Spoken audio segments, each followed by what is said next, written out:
നാം വായിച്ചത് ബൈബിളിൽ നിന്നുള്ള ഒരു വാക്യമാണ്. ബൈബിളിനെക്കുറിച്ചുള്ള ഒരു മുഖവുര ഒരുപക്ഷെ ഇവിടെ അപ്രസക്തമായിരിക്കും. കാരണം ആദിമകാല മിഷനറി പ്രവർത്തനങ്ങൾക്ക് സാക്ഷ്യം വഹിച്ച ഒരു ഭൂമികയാണ് കൊല്ലം ജില്ലയുടെ വിവിധ ഇടങ്ങൾ. ശേഷിച്ച് ചായലോടും മൺറോ തുരുത്തുമൊക്കെ സുവിശേഷത്താൽ അഭിവൃദ്ധിപ്പെട്ട സാംസ്കാരിക ചൈതന്യങ്ങൾ ഉറങ്ങുന്ന ഒരു സ്ഥലമാണ്.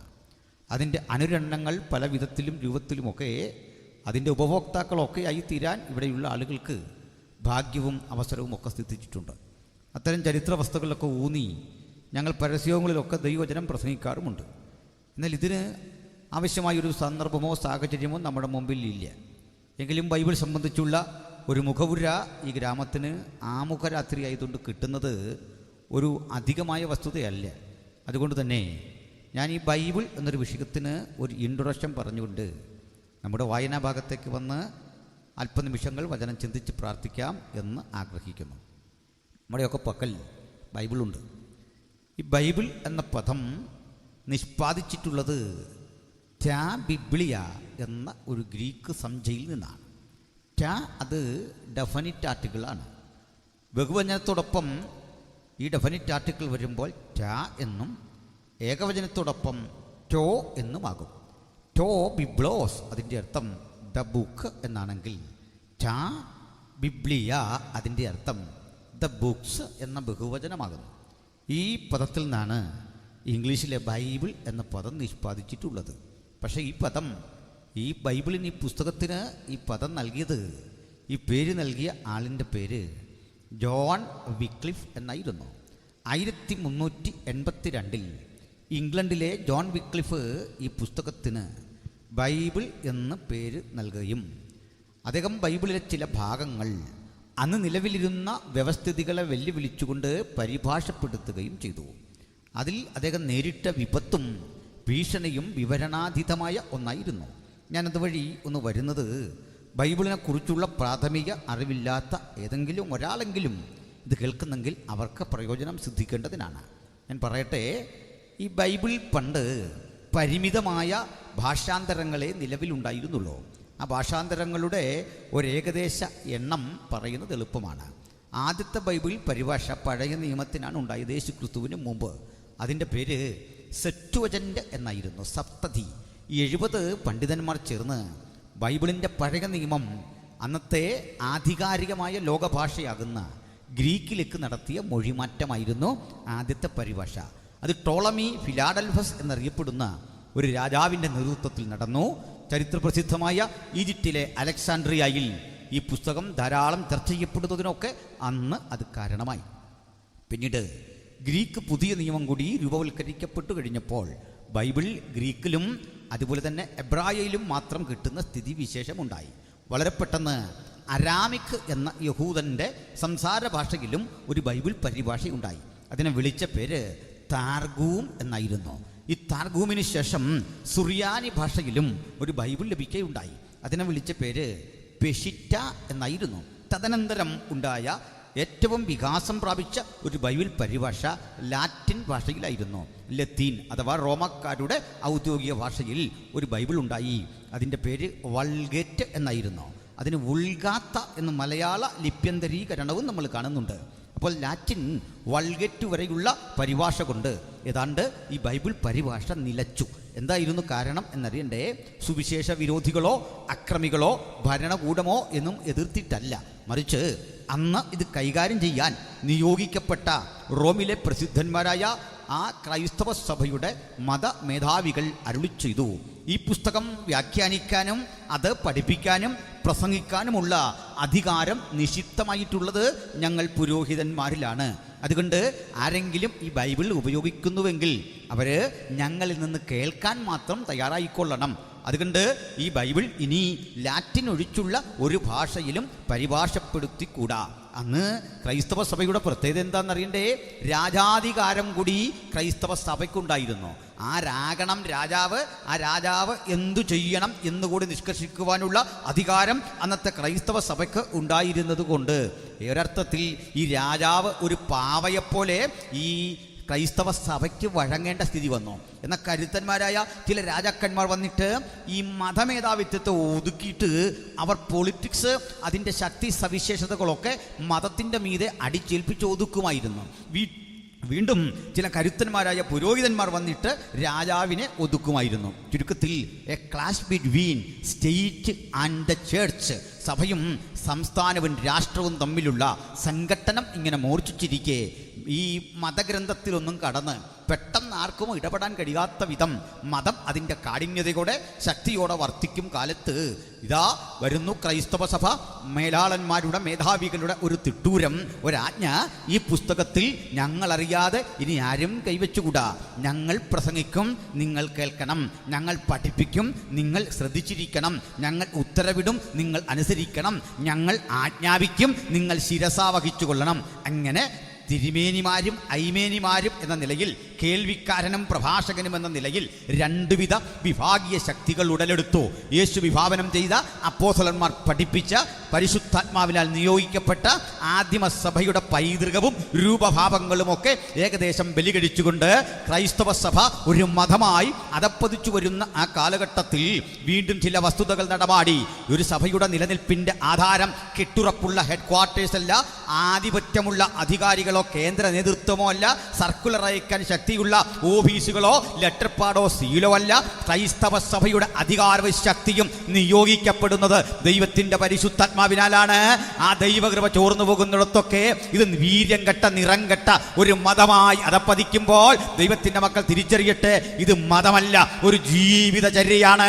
ആത്മാവിനാൽ നയിക്കപ്പെടുന്ന, ദൈവജനത്തെ പരിശുദ്ധാത്മാവ് നിയോഗിക്കുന്ന ജീവിതചര്യയുടെ പേരാണ് ക്രൈസ്തവ സഭയെങ്കിൽ ആ ക്രൈസ്തവ സഭയുടെ അഭിമാനം ദൈവത്തിൻ്റെ പരിശുദ്ധാത്മാവിൻ്റെ നിയോഗമുണ്ടെങ്കിൽ അതാ ഉള്ള ദൈവമക്കളെല്ലാം ഓർത്തുകൊണ്ട് ഞാൻ കർത്താവിനെ മഹത്വപ്പെടുത്തുന്നു. അതില്ലാത്തിടത്ത്, ആത്മനിറവില്ലാത്തയിടത്ത്, വെളിപ്പാടില്ലാത്തയിടത്ത് ജനം മര്യാദ വിട്ട് നടക്കും എന്നൊക്കെയാണല്ലോ തിരുവെഴുത്ത് പറയുക. അതുകൊണ്ട് അത്തരം മര്യാദകൾ ലംഘിക്കപ്പെടുന്ന അന്നത്തെ സ്ഥിതിവിശേഷം, അവരുടെ നിലനിന്നിരുന്ന മതമേധാവിത്വം, വൃത്തിഹീനമായ ഒത്തിരി ജീവിതചര്യകൾ ജനത്തിൻ്റെ മുമ്പിൽ വച്ചു. പാപം ചെയ്യുന്ന മനുഷ്യന് പാപത്തെ പരിഹരിക്കാനുള്ള വഴിയായി പാപമോചന ചീട്ടു വിറ്റു.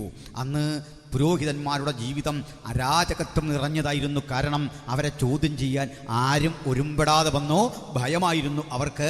അതുകൊണ്ട് അവർ വിശ്വസിച്ചു, ഞങ്ങൾക്ക് എന്ത് തെറ്റ് ചെയ്യാനുമുള്ള അവകാശവും അധികാരവുമുണ്ട്. അങ്ങനെ ചിന്തിച്ചിട്ട് പറഞ്ഞു, ദൈവമാണ് ഞങ്ങളെ ആക്കിയത്, ദൈവമാണ് നിയോഗിച്ചത്, അതുകൊണ്ട് ഞങ്ങളെ ക്വസ്റ്റ്യൻ ചെയ്യാൻ നിങ്ങൾക്ക് അധികാരമില്ല എന്ന് ജനത്തോട് പറഞ്ഞു പഠിപ്പിച്ചു, ബോധിപ്പിച്ചു. പക്ഷെ ഒരു കാര്യം ഓർത്തുകൊള്ളണം, ദൈവം തരാത്ത ഒരു അധികാരവും നമുക്കില്ല എന്ന് ആദ്യം ചിന്തിച്ചട്ടെ. യേശു കർത്താവേ, അങ്ങ് വന്നിരുന്നില്ലെങ്കിൽ, അങ്ങൻ്റെ ജീവിതത്തിൽ ഇറങ്ങി വന്നില്ലെങ്കിൽ ഞാനൊരു വട്ടപൂജ്യമായിരുന്നു. ആ ബോധമുള്ളത് ഒരു ഉയർന്ന ബോധമാണ്, അത് ചെറിയ ബോധമൊന്നുമല്ല. ആ വലിയ ബോധമുള്ളവരാണ് ഇന്നിവിടെ ഇരിക്കുന്ന ഓരോ ദൈവമക്കളും. ഹല്ലേലൂയ, സ്തോത്രം. ഞാൻ ഒരു ബൈബിൾ ക്ലാസ്സിൽ ദൈവവചനം ഇങ്ങനെ അഭ്യസിപ്പിച്ചുകൊണ്ടിരിക്കുമ്പോൾ ഒരാൾ ചോദിച്ചു, ഈ കർത്താവിൻ്റെ വിലയ്ക്ക് വേണ്ടി ധന്യനായ പൗലോസ് എന്ന അഭിഷിക്ത മിഷനറി ഇറങ്ങിയിരുന്നില്ലെങ്കിൽ, അത്രയും ശുഷ്കാന്തിയോടെ സമർപ്പണത്തോടെ ഇറങ്ങിത്തിരിക്കുന്ന ഒരാളില്ലായിരുന്നെങ്കിൽ എന്താകുമായിരുന്നു ഈ ക്രൈസ്തവ സഭയുടെ സ്ഥിതി? ഞാൻ പറഞ്ഞു, പ്രത്യേകിച്ച് ഒരു ദോഷവും വരാൻ പോകുന്നില്ല. പൗലോസേ, താങ്കൾ കൊള്ളൂല, തനിക്ക് താല്പര്യമില്ലെന്നറിഞ്ഞാൽ ഇതിലും കരുത്തനെ തിരഞ്ഞെടുക്കാൻ കഴിയുന്ന ഒരു ഉന്നതൻ്റെ പേരാണ് കർത്താവായ യേശു ക്രിസ്തുവെങ്കിൽ ഇന്നിവിടെ ഇരിക്കുന്ന ഞാനും നീയുമല്ല വലുത്, ഇവിടെ ശബ്ദം കേൾക്കുന്ന നിങ്ങളല്ല വലുത്, ഞാനല്ല വലുത്, ഇവിടെ നിൽക്കുന്ന പ്രഭാഷകനോ പാട്ടുകാരനോ അല്ല വലുത്. പിന്നെയോ അദൃശ്യനായ ദൈവത്തിൻ്റെ സാന്നിധ്യം കൊണ്ടാണ് എനിക്കും നിനക്കും വിലയും നിലയും പദവിയും ഉണ്ടായതെങ്കിൽ അതൊക്കെ വിസ്മരിച്ചുകൊണ്ട് ഇതാ ആദിമകാല ക്രൈസ്തവ സഭ അങ്ങ് അഹങ്കരിച്ചാറാടിയില്ലേ? എന്തുപറ്റി? ആ വിലക്കുകളെയൊക്കെ ലംഘിച്ചു കണ്ട് ഒരുവൻ ഈ ബൈബിൾ ഇംഗ്ലീഷിലേക്ക് മൊഴിമാറ്റം ചെയ്യാൻ ആരംഭിച്ചു. അദ്ദേഹത്തിൻ്റെ പേര് ജോൺ വിക്ലിഫ് എന്നായിരുന്നു. വിക്ലിഫ് ആദ്യത്തെ 4 സുവിശേഷങ്ങൾ പരിഭാഷപ്പെടുത്തി. ആ പരിഭാഷ ജനങ്ങളുടെ ഇടയിലേക്കൊക്കെ എത്തിയപ്പോൾ അതുണ്ടാക്കിയ റിസൾട്ട് വളരെ വലുതായിരുന്നു. ചെറുപ്പക്കാരൊക്കെ സുവിശേഷം വായിച്ചു. യോഹന്നാൻ്റെ സുവിശേഷവും ലൂക്കോസിൻ്റെ സുവിശേഷവും മത്തായിയും ഒക്കെ വായിച്ചപ്പോൾ അവർക്ക് മനസ്സിലായി, മതം പഠിപ്പിച്ചതിൽ നിന്ന് വ്യത്യസ്തനായൊരു ക്രിസ്തുവുണ്ട്. ആ ക്രിസ്തുവിനെ അവർ കണ്ടു. വിവിധ ഇടങ്ങളിൽ പ്രാർത്ഥന കൂട്ടായ്മകൾ ആരംഭിച്ചു. ആ പ്രാർത്ഥനാ കൂട്ടായ്മകൾ ശക്തിപ്പെട്ടു. കരുത്തുറ്റ ആ പ്രാർത്ഥനാ കൂട്ടായ്മകളിലൂടെ ജനം സത്യാവസ്ഥ അറിഞ്ഞു കഴിഞ്ഞപ്പോൾ മതമേധാവിത്വത്തിൻ്റെ അത്തരം തിട്ടൂരങ്ങൾ കേൾക്കാൻ ആളില്ലെന്ന് വന്നു. അവരത്തരം യോഗങ്ങളിൽ സമ്മതിക്കാതായി. അതൊക്കെ പൊളിഞ്ഞു തകരാൻ തുടങ്ങുന്നു എന്നറിഞ്ഞപ്പോൾ ഇവിടെ എന്താണ് സംഭവിച്ചത്? ആരാണിതിൻ്റെ പിന്നിലെ ഇത്തരം പ്രവർത്തനങ്ങൾക്ക് മുഴുവൻ ഊർജം പകർന്നതെന്ന് അന്വേഷിച്ചു നിന്നപ്പോൾ പിടികിട്ടി. ജോൺ വിക്ലിഫാണ് ചെറുപ്പക്കാരെയൊക്കെ സംഘടിപ്പിച്ച് ഇത്തരം പ്രാർത്ഥനകളും യോഗങ്ങളും ഒക്കെ സംഘടിപ്പിക്കുന്നത്. അതുകൊണ്ട് വീണ്ടും അദ്ദേഹത്തെക്കുറിച്ച് പഠിച്ചു വന്നപ്പോൾ പിടികിട്ടി, അന്ന് നിലവിലിരുന്ന നിയമവ്യവസ്ഥതയെ അട്ടിമറിച്ചുകൊണ്ട് അദ്ദേഹം ഇതാ ബൈബിൾ പരിഭാഷപ്പെടുത്തിയിരിക്കുന്നു. എന്താണ് വിക്ലിഫിന് കിട്ടിയ പാരിതോഷികം എന്നറിയണ്ടേ? അതിദാരുണമായ മരണം, ഭീകരമായ വധശിക്ഷ. ഒന്നാലോചിച്ച്, ഈ പുസ്തകത്തിന് ബൈബിൾ എന്ന് പേരിടുകയും ഇന്ന് ലോകത്തെ മുഴുവൻ ക്രൈസ്തവരും ബൈബിൾ എന്ന് പേരിട്ടതിനെ ആരാധനയോടെ വിളിക്കുമ്പോൾ ആ പേര് നൽകിയ മനുഷ്യന് അന്നത്തെ ക്രൈസ്തവ സഭ കൊടുത്ത ശിക്ഷ ദാരുണവധം. പക്ഷെങ്കിൽ ആ മനുഷ്യൻ മരിച്ചു. അദ്ദേഹത്തിൻ്റെ സംഭാവനയുടെ അലയൊലികൾ പ്രപഞ്ചമെങ്ങും ശക്തിപ്പെട്ടപ്പോൾ, ഇംഗ്ലീഷ് ലോകം മുഴുവൻ ആ പുസ്തകം വായിച്ചു ഗ്രഹിച്ചപ്പോൾ അവിടം കൊണ്ടും തീർന്നില്ല. ചെറുപ്പക്കാരുടെ ഉള്ളിൽ നിറയപ്പെട്ട ആത്മശക്തി ചോർത്തിക്കളയാൻ ആ ശിക്ഷയ്ക്കൊന്നും കഴിഞ്ഞില്ല. അറിയുക, സുവിശേഷത്തെയും അതിൻ്റെ പ്രചരണത്തെയും ദൈവജനത്തിൻ്റെ ശക്തിയെയും എന്നും നിഷ്കാസിതമാക്കാൻ ലോകത്തിലെ ഭരണകൂടങ്ങൾ ശ്രമിച്ചിട്ടുണ്ട്. അതിൻ്റെ ഒന്നും മുമ്പിൽ തോറ്റുകൊടുക്കാത്ത അജയ്യമായ മാർഗത്തിൻ്റെ പേരാണ് സുവിശേഷമെങ്കിൽ ഈ ആമുഖ രാത്രിയിൽ തന്നെ ആ സുവിശേഷത്തിൻ്റെ സാരാംശം നമുക്ക് ഉലകത്തോട് മുഴുവൻ ഇങ്ങനെ സംക്ഷേപിച്ച് പറയാം. മറ്റൊരുത്തല്ലും രക്ഷയില്ല. നാം രക്ഷിക്കപ്പെടുവാൻ ആകാശത്തിന് കീഴിൽ മനുഷ്യരുടെ ഇടയിൽ നൽകപ്പെട്ട വേറെ ഒരു നാമവുമില്ല. ഹല്ലേലൂയ. സ്തോത്രം, സ്തോത്രം, സ്തോത്രം. ഞാൻ ഈ ശബ്ദം തരുന്ന സഹോദരനെ ഓർത്ത് ദൈവത്തെ സ്തുതിക്കുന്നു. കാരണം മിക്കയിടത്തും മറ്റൊരുത്തലിൽ രക്ഷയില്ലെന്ന് പറയുമ്പോൾ അവർ ശബ്ദം താക്കും. ബാക്കി ഏതും കേട്ടോട്ടെ, ഇത് മാത്രം കേൾക്കാൻ സമ്മതിക്കില്ല. ഞാൻ പരീക്ഷിക്കായിരുന്നു എന്താ ചെയ്യാൻ പോകുന്നതെന്ന്. ഞാൻ ആരെയും കുറ്റം പറയുന്ന ഒരാളല്ല. എവിടെ ചെന്നാൽ ഉള്ളത് സഹിച്ചു പോകുന്ന ഒരാളാണ്. അതുകൊണ്ട് മൈക്കാരെയും പറയില്ല, പാട്ടുകാരെയും പറയില്ല. ഇതങ്ങ് സഹിച്ചു പോകും. എന്ത് സഹിക്കാൻ നമ്മൾ ബാധ്യസ്ഥരാണല്ലോ. അതുകൊണ്ട് ഇതൊക്കെ പറഞ്ഞാണല്ലോ കർത്താവിൻ്റെ വിലയ്ക്ക് അറിഞ്ഞത്.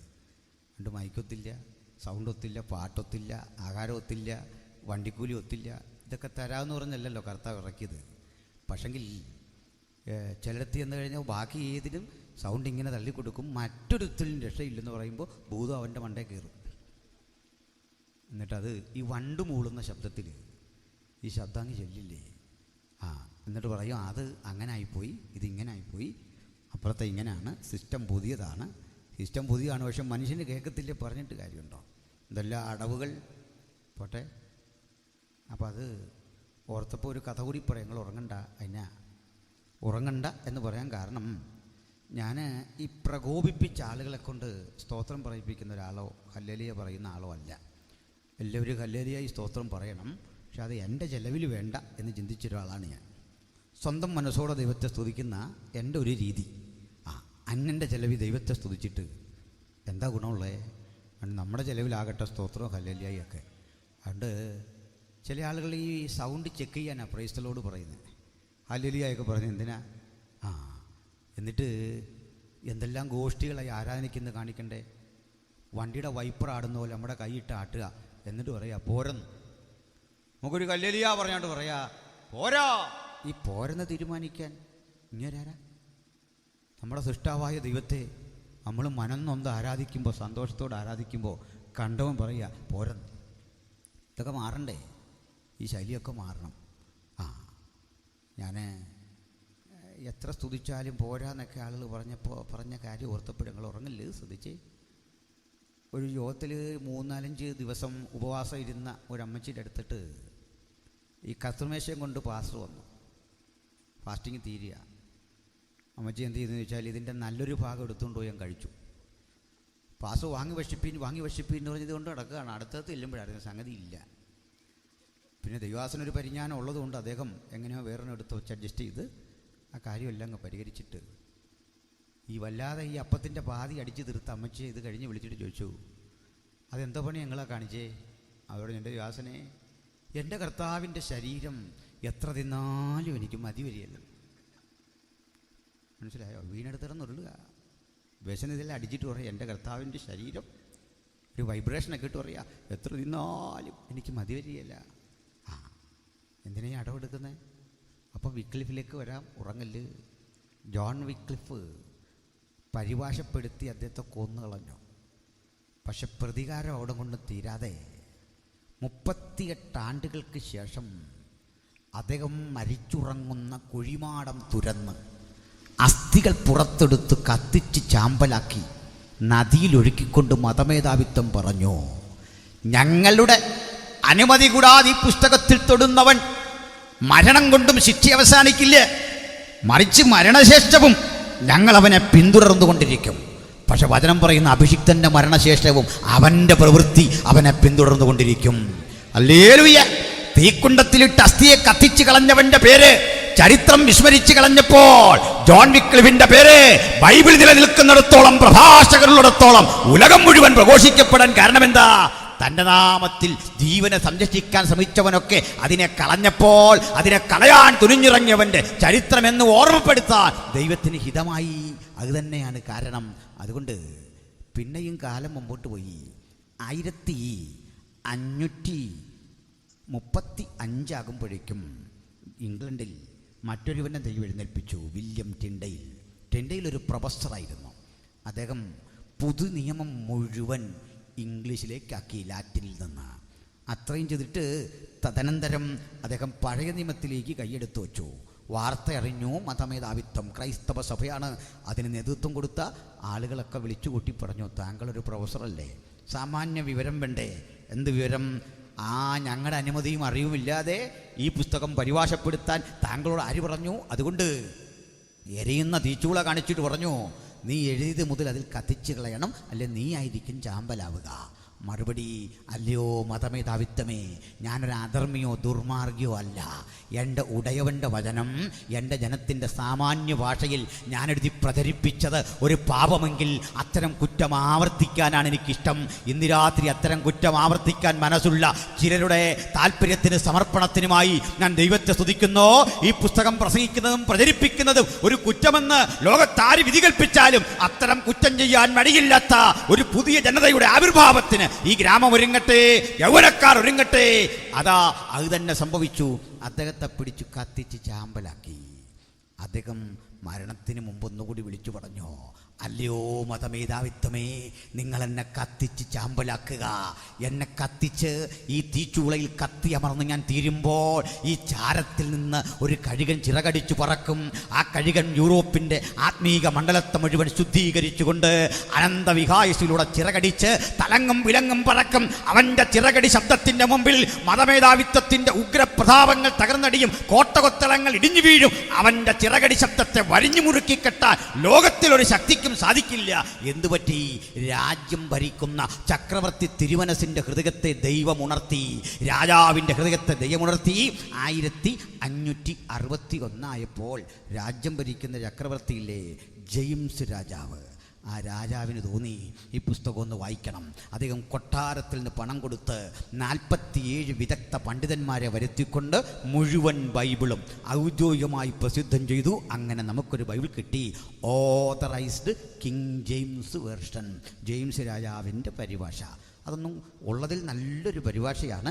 എങ്കിലും ഞാൻ കണ്ടുപിടിച്ച ഒരു ചെറിയ കുറ്റം പറയാതിരിക്കാൻ വയ്യല്ലോ, ഞാൻ എഴുതുന്ന ആളാന്നൊക്കെ പറഞ്ഞുകൊണ്ട് എനിക്കൊരു മുൻകൂർ ജാമ്യമുണ്ട്. അതുകൊണ്ട് പറയാം, ഇതിനകത്ത് ഈ പരിഭാഷപ്പെടുത്തി വരുന്നവന്മാരൊരു പണി ചെയ്തു.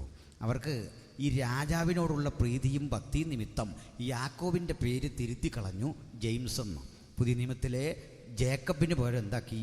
ജെയിംസ്. കാരണം രാജാവിൻ്റെ പേരും ജെയിംസാ. ഇരിക്കട്ടെ ചക്രവർത്തി, ഞങ്ങളുടെ വകുപ്പിൽ നിനക്കൊരു മഹത്വം. നോക്കണേ, അതുകൂടി ദൈവമക്കളൊന്നും അറിഞ്ഞിരിക്കണം. ഇത്തരം മഹത്വത്തിനൊന്നും ഈ പുസ്തകം വിട്ടുകൊടുക്കാൻ പാടില്ല. അതിനൊരു അപ്രമാദിത്വമുണ്ട്. പോകട്ടെ, സ്തോത്രം. എനിക്ക് മുമ്പോട്ട് പോകണം. വീണ്ടും അതൊക്കെ അവിടെ നിൽക്കട്ടെ. 1516 1611 KJV authorised king James version ഉണ്ടാകുന്നത്. സായിപ്പിൻ്റെ കഥയും ചരിത്രമൊക്കെ അവിടെ നിൽക്കട്ടെ. പക്ഷേ ഈ സായിപ്പ് ഈ പുസ്തകം കാണുന്നതിന് മുമ്പ്, ഇത് പഠിക്കുന്നതിന് മുമ്പ്, ഇത് പഠിക്കാനും വായിക്കാനുമൊക്കെ ഭാഗ്യം സിദ്ധിച്ചവൻ്റെ പേരാണ് മലയാളി. നമുക്ക് സംശയമുണ്ടോ? അതുകൊണ്ടാണ് മൂലഭാഷയോട് ഏറ്റവും പൊരുത്തപ്പെടുന്നത് മലയാളത്തിനാണ്. മാത്യു അല്ല ശരി, മത്തായി ആണ് ശരി. മനസ്സിലാകുന്നോ? ലൂക്കല്ല ശരി, ലൂക്കോസാണ് ശരി. യോഹന്നാനാണ് മൂലഭാഷയോട് ചേർന്ന് നിൽക്കുന്നത്. യുഹാന, അതാണ് ശരി പ്രയോഗം. ബെർ യുഹാന ശിമോൻ. നോക്കണം, the son of John, son of John എന്നൊക്കെ ഇംഗ്ലീഷിൽ കിടക്കുക. ബെർ യുഹാന ശിമോൻ, സൺ ഓഫ് സൈമൺ. സൈമൺ അല്ല ശരി, ശിമോനാണ് ശരി. അതൊക്കെ എങ്ങനെ വന്നു എന്ന് നമുക്കൊന്ന് പതുക്കെ ചിന്തിച്ചു പോവാം. നിങ്ങൾക്ക് സന്തോഷമല്ലേ? ഞാനിപ്പോൾ ഈ പറയുന്നത് കേട്ടാൽ ഒരു ഭൂതമൊന്നും വിട്ടുപോകില്ലെന്ന് എനിക്കറിയാം. രോഗി സൗഖ്യമാകുമൊന്നുമില്ല. ഏതായാലും വചനമല്ലേ, അതിൻ്റെ ആ ബാക്ക്ഗ്രൗണ്ട് അല്പം ഒന്ന് ഗ്രഹിച്ചിട്ട് നമുക്ക് ഉള്ളത്തിലേക്ക് വരുന്നതാണ് ഭംഗിയെന്ന് എനിക്ക് തോന്നുന്നു. നിങ്ങളും എൻ്റെ കൂടെ ഉണ്ടാകണം. സന്തോഷമല്ലേ? ശ്രദ്ധിച്ചട്ടെ. അപ്പോൾ ഇതെന്തേ പറയാൻ കാരണം, ഭാരതത്തെക്കുറിച്ചുള്ള രേഖാമൂലമുള്ള ക്രൈസ്തവ സഭയുടെ ചരിത്രം AD 182 തുടങ്ങുന്നത്. സായിപ്പിന് 1611 സമ്പൂർണ്ണ ബൈബിൾ കിട്ടുന്നതെങ്കിൽ അതിൻ്റെ പരിശ്രമം 1382 തുടങ്ങുന്നതെങ്കിൽ മലയാളി ഈ പുസ്തകം വായിച്ചത് അതിനു മുമ്പായിരുന്നു, 1-ാം നൂറ്റാണ്ടിലേ വായിച്ചു എന്ന് AD 182 ഒരു ചരിത്രം പറയുന്നു. എന്താണ് ആ ചരിത്രം എന്നറിയണ്ടേ? അലക്സാൻഡ്രിയയിൽ നിന്നും ഇന്ത്യ സന്ദർശിച്ച ഒരു സഞ്ചാര സുവിശേഷകനുണ്ടായിരുന്നു. അലക്സാൻഡ്രിയയിലെ ഒരു ബൈബിൾ പഠനകേന്ദ്രത്തിൻ്റെ റെക്ടറായി സേവനമനുഷ്ഠിച്ചിരുന്ന പാൻറ്റീനസ് എന്നറിയപ്പെടുന്ന സഞ്ചാരി കടൽ മാർഗം നമ്മുടെ നാട്ടിലെത്തി. എന്തിനാണ്? അദ്ദേഹം സംസാരിക്കുന്ന കോപ്റ്റിക് ഭാഷയിലെ ബൈബിൾ നമ്മെ ആ ഭാഷ പഠിപ്പിച്ചിട്ട് വായിപ്പിക്കാനുള്ള ശ്രമത്തോടെ ഇവിടെ വന്നു. എന്നിട്ട് അദ്ദേഹം തിരിച്ചുപോയി ഇവിടെ കണ്ടൊരു കാഴ്ച തൻ്റെ ഡയറിയിൽ എഴുതി വെച്ച കുറിപ്പാണ്. ഭാരത ക്രൈസ്തവ സഭയെക്കുറിച്ചുള്ള രേഖാമൂലമുള്ള ആദ്യത്തെ ചരിത്രം. പാൻറ്റിനാസ് ഫ്രം അലക്സാൻഡ്രിയ അദ്ദേഹം എഴുതുന്നു, കുരുമുളകിൻ്റെ നാട് ഞാൻ സന്ദർശിക്കവേ, കുരുമുളകിൻ്റെ നാട് ഞാൻ സന്ദർശിക്കവേ, എൻ്റെ ഭാഷയിലെ പുസ്തകം അവരെ പഠിപ്പിക്കാനുള്ള എൻ്റെ ഉദ്യമത്തിൻ്റെ ഭാഗമായിരിക്കവേ അവിടെ ഞാനൊരു കാഴ്ച കണ്ടു. മത്തായിയുടെ സുവിശേഷം എബ്രായ ഭാഷയിൽ വായിക്കുന്ന തദ്ദേശീയരെ ഞാൻ അവിടെ കണ്ടെന്ന്. എന്ന് വെച്ചാൽ പുള്ളിക്കാരൻ പഠിപ്പിക്കാൻ ഇവിടെ വന്ന് ക്ലാസ്സും ചാർട്ടുമൊക്കെ ഇട്ട് നിൽക്കുമ്പോൾ നമ്മുടെ വല്യപ്പൻ ഇത് എഴുതിയ പുസ്തകം ഒറിജിനൽ ഭാഷയിൽ വായിച്ചിട്ട് ചോദിച്ചു, കുഞ്ഞിനെന്തോ അറിയണം, ഇരുന്നാട്ട്. ആ വല്യപ്പൻ്റെ കൊച്ചുമക്കളാ നമ്മളെന്നുള്ള ബോധം, ഒരു ചെറിയ അഭിമാന ബോധമൊക്കെ നമുക്ക് വരട്ടെ. അത് ബൈബിൾ പണ്ടേ വായിച്ചു തുടങ്ങിയെന്ന് പറഞ്ഞാൽ അത് വലിയൊരു പൈതൃകവും അഭിമാനവും ഒക്കെ അല്ലേ? സ്തോത്രം. പക്ഷെ നമ്മൾ ഏതിനും എന്ത് ചെയ്യും? സായിപ്പ് പറയുന്നതാണ് വലുതെന്ന് കാണും. അങ്ങനല്ല, യേശു എന്ന പേര് പോലും തെറ്റിച്ച് പറയുന്ന സായിപ്പ് നമ്മൾ കുറേയൊക്കെ ശരിയാ പറയുക. ശരി ഉച്ചാരണം യശ്വ എന്ന് പറയണം. എങ്ങനെ കർത്താവിനെ വിളിക്കേണ്ടത്? യശ്വ. അത് ഏകദേശം ശരിയായി പറയുന്നത് നമ്മുടെ കൊച്ചു കുഞ്ഞുങ്ങളാണ്. അദ്ദേഹം നമ്മൾ പറയും, കുഞ്ഞെ അങ്ങനല്ല, തെറ്റിപ്പോയി, യേശു എന്ന് പറയണം. ശരി പ്രയോഗം യശ്വ. അതിനോട് അടുത്ത് നിൽക്കുന്ന പ്രയോഗം യേശു. അതുമായിട്ട് ഒരു ബന്ധമില്ലാത്ത പ്രയോഗം ജീസസ്. പിടികിട്ടിയോ നിങ്ങൾക്ക്? അതുകൊണ്ടാണ് ആ പേര് വണ്ടിക്കിട്ടിട്ട് പറയുക, ജീസസ് സ്റ്റാൻഡ് വിട്ടു പോകണം. കണ്ടോ? നേരത്തെ കാലത്ത് ചെല്ലത്തുമില്ല. അപ്പം നമുക്കത് വിടാം. അപ്പോൾ യേശു അതാണ് യോഗ്യമായ പേര്. അതൊക്കെ പോകട്ടെ. ഭാരത ക്രൈസ്തവ സഭയുടെ ആ ചരിത്രമൊക്കെ പിന്നെ ഇരുളിലേക്ക് അങ്ങ് പോയി. ആ ഈട്ടത്ത് തപ്പിത്തടഞ്ഞ നമ്മുടെ പൂർവികന്മാർക്ക് കണ്ടെത്താൻ കഴിഞ്ഞ ഒരു മുത്തുമണിയുടെ പേരാണ് ഏബ്രഹാം മൽപ്പാൻ. അങ്ങ് ലൂതർ ജർമ്മനിയിൽ നടത്തിയ ആ വലിയ സാമൂഹ്യ നവോത്ഥാനത്തെക്കാൾ വലിയ നവോത്ഥാനം കേരളക്കരയിൽ വരുത്തിയ മനുഷ്യൻ്റെ പേരാണ് ഏബ്രഹാം മൽപ്പാൻ. പക്ഷേ എത്ര പേർക്ക് അത് ഗ്രഹിക്കാം? ആരായിരുന്നു മൽപ്പാൻ? ആ പദത്തിൻ്റെ അർത്ഥം പ്രൊഫസർ എന്നാണ്. അന്നത്തെ ക്രൈസ്തവ സഭ കൂടോത്രം, അതുപോലെ തന്നെ മന്ത്രവാദം, അതുപോലെ തന്നെ ഒടിവിദ്യ, യോഗവിദ്യ, മർമാണി വിദ്യ, ഇതൊക്കെ സഭയ്ക്കകത്തേക്ക് കൊണ്ടുവന്നപ്പോൾ അതിനെതിരെ കലഹ കൊടുങ്കാറ്റഴിച്ചു വിട്ട ഈ മനുഷ്യൻ എന്തൊക്കെ ചെയ്തു? പള്ളിയുടെ മധുവയ്ക്കകത്ത് കടന്ന് രൂപക്കൂടുകൾ എടുത്തെറിഞ്ഞു, കുരിശടികൾ അടിച്ചു തകർത്തു, കുരിശും മൂടുമൊക്കെ തകർത്തിട്ട് പറഞ്ഞു, ദൈവം ഒരുവനല്ലോ, ദൈവത്തിനും മനുഷ്യർക്കും മധ്യസ്ഥൻ ഒരുവൻ എന്ന് പറഞ്ഞ് അത്തരം സേവകാത്മാക്കളെയൊക്കെ പടിയടച്ച് പുറത്താക്കിയ ഒരു വലിയ നവോത്ഥാന ശില്പിയുടെ പേരാണ് ഏബ്രഹാം മൽപ്പാൻ. സ്നാനമൊഴിച്ചുള്ള വിശുദ്ധ ബൈബിളിലെ ഉപദേശ സംഹിതകൾ ആഴത്തിൽ പഠിച്ച ഏബ്രഹാം മൽപ്പാൻ്റെ ആ ചിന്താസരണി പ്രസരിപ്പിക്കാൻ ദൈവം കണ്ടെത്തിയ അടുത്ത പ്രവാചക ശ്രേഷ്ഠൻ്റെ പേരായിരുന്നു സാധു കൊച്ചുഞ്ഞുപദേശി. കൊച്ചുഞ്ഞുപദേശി സ്നാനപ്പെട്ടയാളാണ്, പക്ഷെ ആരോടും പറഞ്ഞില്ല ആ പരമപ്രധാന രഹസ്യം. അപ്പോൾ സാധു കൊച്ചുഞ്ഞുപദേശിക്ക് ശേഷം കരുത്തോടെ ശക്തിയോടെ സ്നാനം തറപ്പിച്ച് ഉറപ്പിച്ച് പ്രഖ്യാപിക്കാൻ വാഗ്മിതയുടെ ആ രാജരഥത്തിൽ സഞ്ചരിക്കാൻ കെൽപ്പുള്ള മഹാകവി KV സൈമൺ സാറിനെ കർത്താവ് എഴുന്നേൽപ്പിച്ചു. മലയാളക്കരയോട് ഏറ്റവും ശക്തിയുക്തം മാനസാന്തരം പ്രസംഗിച്ചത് സാധു കൊച്ചുകുഞ്ഞുപദേശിയെങ്കിൽ മലയാളക്കരയോട് താർക്കിക ബോധത്തോടെ ശക്തിയുക്തം സ്നാനം തറപ്പിച്ചു ഉറപ്പിച്ചു പറഞ്ഞ മഹാരഥൻ്റെ പേര് KV സൈമൺ സാർ എന്നായിരുന്നു. എന്നാൽ മലയാളക്കരയ്ക്ക് മറ്റൊരു മഹാരഹസ്യം തമ്പുരാൻ പറഞ്ഞു കൊടുത്തു.